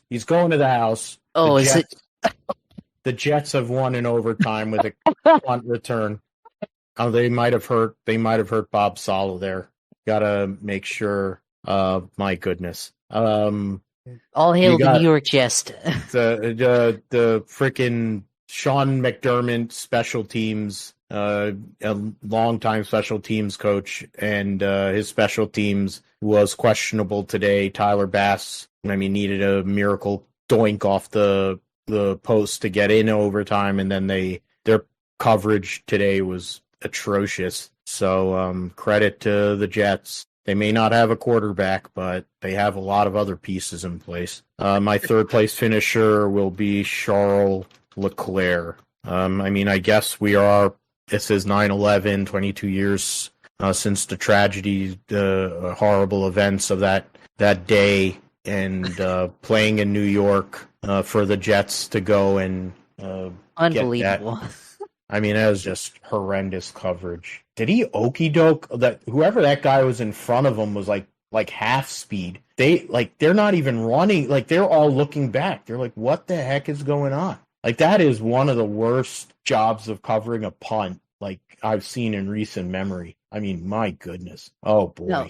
Who did the Jets last year? Didn't they play against the Patriots and then the Patriots ran back a punt return for the win last year? I think so. That sounds about right. Yeah. And now they do it to the Bills. Buffalo Bills. Wow. Man. I do not want to talk to Professor J right now. I mean, it's not like Josh Allen played well, so it's you gotta say, man, okay. All right, so let's move on, I guess, if it's possible. NASCAR trucks at Bristol got picks. They'll be racing on Thursday night there, weather permitting, of course. Trying to get through all that. Truck Series, the UNOH 200, 38 trucks for 36 spots. Sawalich in the one truck. They don't have anybody listed in the 0-2 as of now. Whatchamacall, you guys, Carson Quapple in the 7 for Spire. Go through some other names, born, Greg Van Alst in the 20. Stephen Malazzi will be racing for AM Racing in an Outback Steakhouse Ford. Shows how great social media is if you push hard enough there. Mason Maggio will be in the 33 for Reum. You got Bailey Curry in the 41. Danny Bone will be in the 44 truck for Nice. Jack Wood in the 51 for Kyle Busch Motorsports. Timmy Hill racing the Family 56. Jake Drew in the second Hattori truck. Connor Jones 66 for ThorSport. Parker Kligerman actually racing in the Henderson Motorsports 75. Of course, it's a home game for that team. Justin Carroll and their family number 90. Ty Majeski, Ben Rhodes there. So 38 for 36. Start of the second round. I'm going to pick Corey Heim to win this first race of the second round and lock themselves into Phoenix. My wild card pick for this race will be Parker Kligerman, because why not? They're a limited schedule. He's got good mojo going. He's the Henderson Motorsports team has a history of running well back in the day, of course, at Bristol. So we'll see what happens with that. So those are my choices. Definitely figure a playoff driver is going to win, though. What say you, Josh, for the Truck Series there? Yeah, I can definitely see that point that, the Truck Series winner, playoff contender will win. So I'm, I was going to go with, I'll go with Carson Hocevar in this. I'll pick him.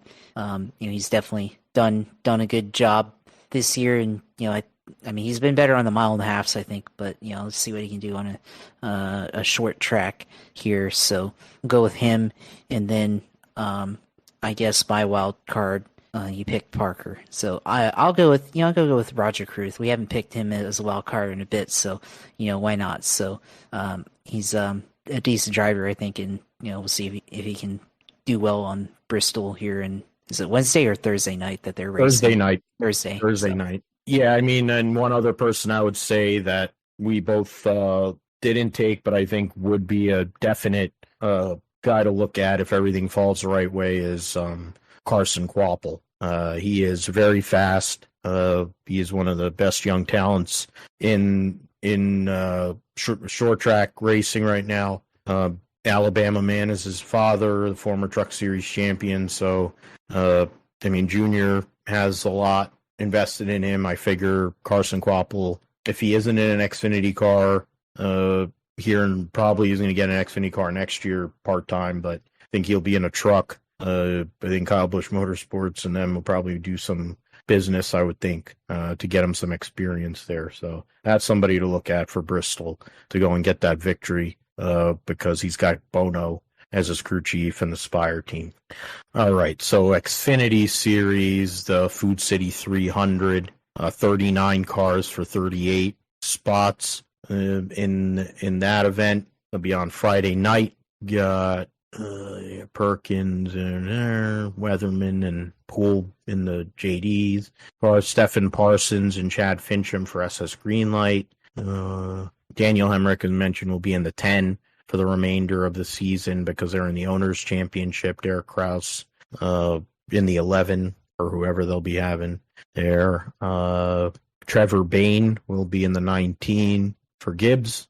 Connor Mozak in the 24. I think nobody's listed in the 35 yet for Emmerling Gase. Joe Graff back in the 38 for RSS. Raja Caruth in the 44 for Alpha Prime after a brutal race last weekend at Kansas. Jeffrey Earnhardt in the 45 again. Nobody in the 53 for Emmerling Gase either. Timmy Hill making an attempt for MBM. Carl Long. Dale Jr. making one of his 2 starts that he'll make this round in this first round of the Xfinity playoffs. I think, no, it's not. I have to look at the schedule, but he's going to make 2 starts here in the next few weeks. Homestead. He's making Homestead in the Bass Pro Shops, and this one in the Hellman's car. So that's the big storyline of this race. Josh, it's wide open for you. Are you going to pick your guy to go and get off the couch and win, or are we looking at the usual suspects on Friday night? I don't know if I'm going to pick him for a win, but I'll pick. I have to roll with the usual suspects, I think, for a win, and I'll go. John Hunter Nemechek to open the playoffs with the win, and I'll say that Dale Jr. In the Hellman's Mayo car as a wild card and everything. I think he's going to have good pace. He's good at Bristol, and expect him to run pretty well for what he's able to do in that car. So expect him to be up there with the regulars and everything. And he ran at Florence recently in South Carolina and got a top 10 run there in the car store. So probably using that as prep to run Bristol. So we'll see how it goes. But definitely excited for him to make his return back to the Xfinity Series this weekend. Yeah, definitely something to look forward to and see old Junebug getting back behind the wheel. Obviously a solid choice there with John Hunter to win. He's been on a roll here recently. For me, I'm going to go with, and it's not based on anything that's, recent trends. I just, at some point, Josh Berry has to win a race. It's just, to me, I don't know how he hasn't, other than, happenstance, circumstance, all these different things going on and bad luck and whatever. But I think Josh Berry finally ends his winless streak. So in 2023, he gets out there and gets his first win of the season, which would be massive for the A-Team and Junior Motorsports. So that'll be something if that actually happens. And I'm going to go with Paperboy Parker Retzlaff as my wild card. Because he's been on a roll as well. He's been running really well for Jordan Anderson Racing. So Josh Berry to win, Parker Retzlaff wild card.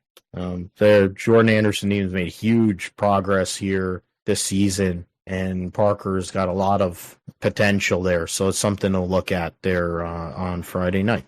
All right, so the last race we'll get into is the Bass Pro Shop Night America's Johnny Morris Bass Pro Shop America's Night Race. And why can't they just call it the Food City 500 again? That worked. They'll be practice and qualifying Friday afternoon, and then of course they'll race on Saturday night. You got 36, so no DNQs there. I'm trying to go through Worldwide Express for Chastain, Cindric with Menards, Monster. Okay. Bald Spot with Bass Pro Shops, Gear Wrench on Kevin Harvick, car Brad Keselowski, Castro Ledge, Nagu for Corey LaJoy, Cheddars and Alsco for Kyle Busch, Eric Almirola have IHOP back after he had Whataburger on last week, FedEx Freight for Denny Hamlin, Advance for Ryan Blaney, Rush Truck Centers and Cummins for Chase Briscoe. No sponsors listed for J.J. Ailey or A.J. Allmendinger. Bill Submarines for Christopher Busher. Bass Pro as well for Martin Truex. Nothing listed for Christopher Bell. Noticraft Quick Lane for Addison Burton. Columbia Sportswear back on for for Bubba Lawson in 23. Nothing listed for William Byron or Justin Haley. Loves and Dalo for Michael McDowell, a Hail Mary situation for him. Todd Gillen with Speedy Cash. Operating Engineers, whatever that is, for Ryan Preece. Eric Jones will be running the U.S. Air Force car. Tyler Reddick will be running the Jordan brand 45. Scott's brand for O'Richard. Biohaven, Jacob Companies for Cold Custard in the 51. Monster Energy for Keebler. Gainbridge on the 77 for Ty Dillon. BJ McLeod, nothing listed for him. Aerial Recovery for Daniel Suarez. Okay, so it's a cutoff race. Guys that need to make it in need help. There's some guys that are out. You got 7 points between Kevin Harvick and Martin Truex. You have Joey Logano's plus 12. You have Buescher and Bell plus 13. I'm gonna go with kind of a pseudo upset, pseudo wild card pick. I'm gonna go with Kevin Harvick to win. Kevin Harvick wins at Bristol to get a win in his final year and advance into the round of 12. My wild card selection for Saturday night's race, based on there's no like metric or anything I'm using for this. I'll go with Suarez. I'll go with Daniel Suarez. I mean, he's had good history. I mean, he's done better on the dirt at Bristol here in recent years, but he seems to have a knack for the concrete racetracks. He put himself in the mix last week. Him and Travis Mack, they're trying to give themselves a shot to win their race. So we'll see what happens with that. So I'm picking Kevin Harvick. How about you, Josh? And I guess the other question, who do you see making it in, and who gets eliminated? So basically I'm saying Kevin Harvick makes it in. When it comes to the point standings, I believe Martin Truex stays. I believe that Joey Logano gets knocked out, and I say Joey Logano's the one that gets knocked out. Kevin Harvick wins, and Martin Truex gets back in. Joey Logano, the defending series champion, will not make the round of 12 after, so it should be big, crazy deal there, but the pace shows. I mean, it could be Joey Logano wins his race, comes out of nowhere and does it, but that's who I think will get knocked out. Who do you pick for your winner and wild card, and who makes it in and who falls out, Josh? Yeah, that's a solid pick there. And I mean, first I'll get my winner. I'll go with another kind of pseudo upset, but maybe a little bit more or less of an upset. More likely, Brad Keselowski goes out and wins.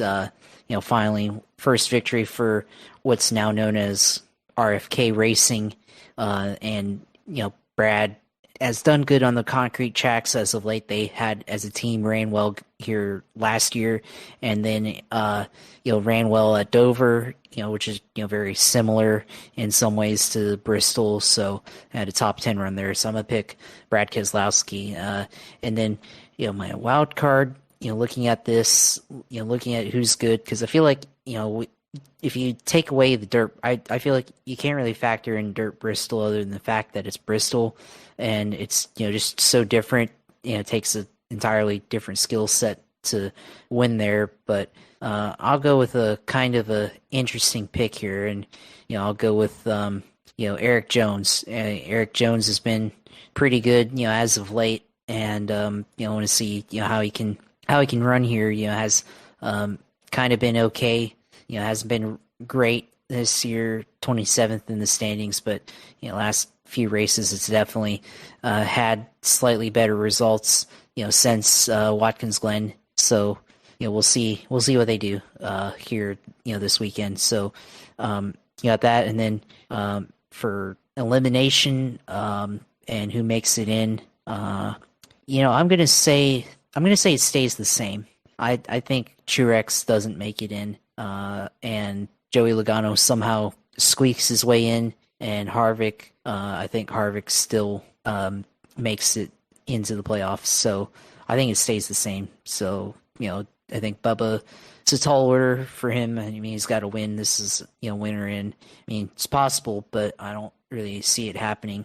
And, McDowell, even tougher deficit, and Stenhouse, kind of in the same position there. So, yeah, I think it stays the same, and we see the field as it is, move on. Yeah, and I mean, we definitely, I mean, we forgot, I don't know, I forgot that there was a truck race last week, but give credit to you, Josh. You picked the winner in the IndyCar, Xfinity, and the Cup race this past weekend. Oh man.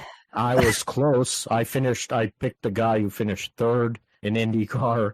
I picked Barry. I had the guy who ended up finishing second. We both picked Parker Kligerman, but I think that was kind of a straightforward one. I picked the guy that finished second in the Cup race as well, so I was close. But you were 3 for 3. So yeah, that's pretty interesting because I feel like this year, I've been off in the picks like somewhat. They haven't hit as much as they had in the years past, but damn, I don't think I've ever done 3 for 3. I should have bet those. Yeah, I know. I was looking back at it, and I was gonna go and do my thumbs up emoji thing, and I'm looking back. I'm like, holy crap, you went 3 for 3. So, if you're definitely, I always say this: if you are in a betting and you listen to the show, you're more likely to hit with Josh's picks than mine. But so keep that in mind.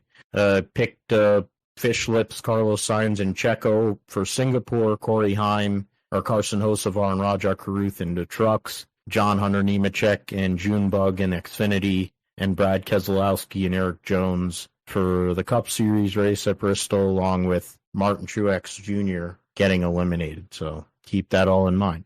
Josh, on top of being a great prognosticator, you're great at sim racing. So let's hear about what's going on in the world of iRacing and gaming in the sim segment. Yeah, of course. And, we talked about iRacing last week, all of the new content that was coming for season 4, and, got a chance to, participate in some of that. The Acura ARX GTP, the flavor from Wayne Taylor Racing is out on iRacing now, along with the other GTP classes. So now we have a full set, like I talked about. So they had some series, 15-minute races throughout the week on there, and they ran some at Daytona on the road course, and definitely tried that. So hopefully I can have an opportunity to, because I actually need to get back into the B license class to be able to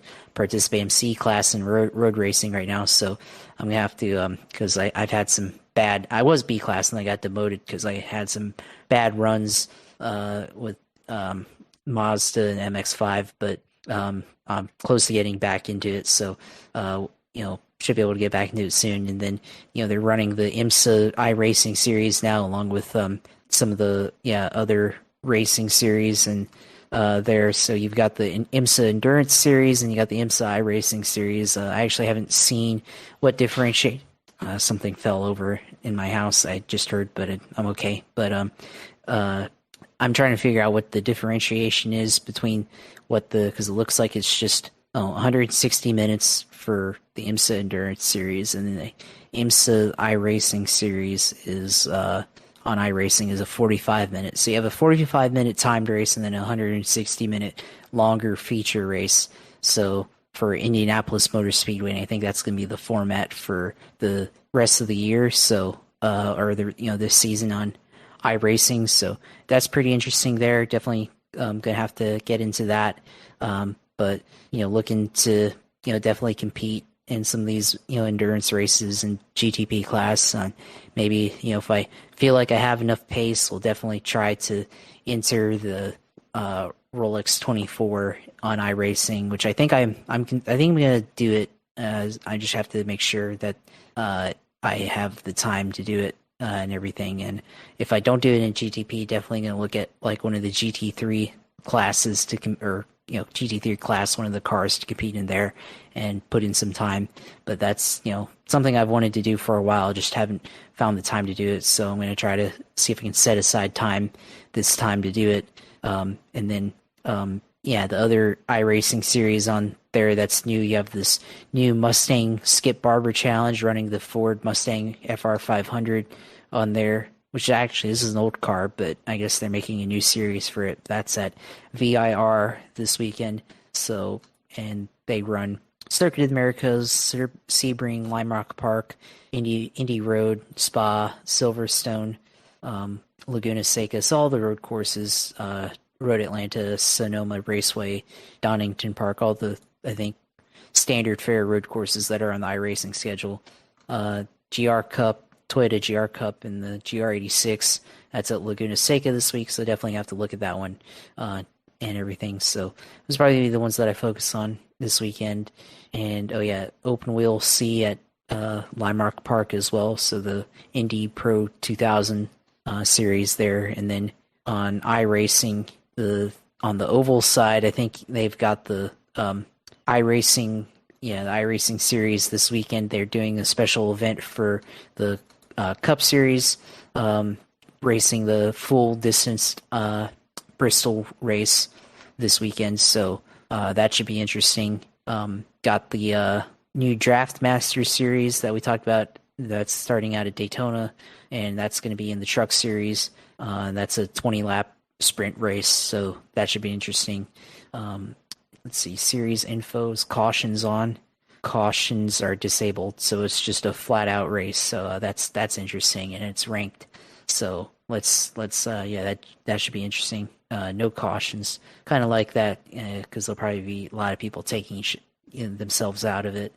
And then of course, iRacing NASCAR series, not the iRacing series, but just the regular, fixed and open series at Bristol this weekend. Open Wheel C, IndyCar at Auto Club, so definitely have to hit up that one. And then Gen 4 at Auto Club as well, so that's probably on the itinerary there as well. So that's definitely a lot of choices to go out in iRacing. Didn't see the rain update this time, but that's okay. Definitely know that's a lot that could happen. A lot for them to put out a big release like that. But before we close this part out, let's see if we missed anything here on iRacing going on there. Just look at that real quick on iRacing Reddit and see if I missed anything. Let's see. I think that's it. So new season 4 on iRacing, and actually we'll bring up, I think we did talk about the Super Formula class, but it seems like people were talking about that one being a cross between the F1 car and the Indy car. So Super Formula 23, which is I think a Japanese series on iRacing. So that should be interesting. You might have to look at that. So that's the series where Liam Lawson is racing right now. Yeah. Alex Palou came from, Nick Cassidy, et cetera, et cetera. Some great drivers have been in that category over the years. It's a great open wheel category. Yeah, but it's definitely a great category. Watching the videos definitely looks like it's kind of the best of IndyCar and F1. So definitely gonna have to look at that and see how does that play out. I have to get that content. But yeah, lots of new content on iRacing. We talked about it in the last couple episodes, but definitely looking forward to competing in them and for rank and everything like that. So looking forward to doing that. And of course, probably have to start streaming. I haven't really streamed in a bit, but I have to do that to debut some of these new cars or whatever new series. But definitely going to try to do that maybe. So the stream, as always, when it's on, is Twitch TV uSailor2, and go in there and follow. And then Twitter at JP Huffine, which definitely going to be talking about the playoffs and everything, talking about the Jaguars and all that stuff. So go on there. And then of course our YouTube channel, which we have our episodes on go in there and watch Grip Strip Podcast. So go in there, like, comment, and subscribe and everything. So yeah, glad to be back for another week. Glad to, be able to, compete in fantasy. And of course, glad and happy to be 1-0 in both of those and everything. And, glad we got to see a kind of entertaining, comedic timing, ending there with the New York Jest and the Buffalo Bills and everything. So what a collapse for the Bills. So we'll see how that goes. But for the rest of the season for them. But yeah, I'll let you finish off in the close. Yeah, Josh Allen. I'm talking to Professor J, and he is not happy.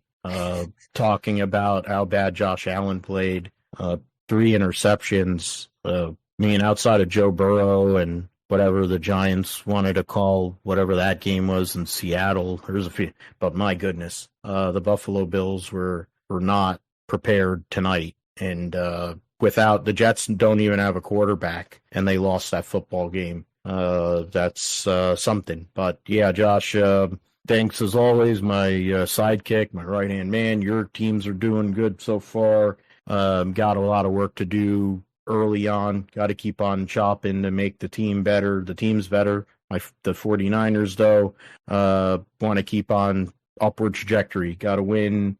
Got to keep on winning. Go all the way to February. That's the hope. So keeping guys upright and the like. You can find me at PGMatthew28. You can find the show at Grip Strip Pod on X. You can find us. You can find me at PhilipGMatthew28 on Instagram. And find us on, as I said, the YouTube page with the streams here, the video feed, and you can find the podcast anywhere you listen to podcasts. We host on Podbean and also PhilipGMatthew.com. We'll be back next week for episode 187 of the Grip Strip Podcast to go into a very busy roundup. Formula One at Singapore. NASCAR triple header with the end of the Cup, the first round, the start of both the Truck second round and the Xfinity first round of the playoffs, and much, much more. Football week 2. We'll get into all of that. So for Josh, I'm Phil. Thanks for listening to the Grip Strip Podcast. We'll be back next week. So take care and see you around the corner.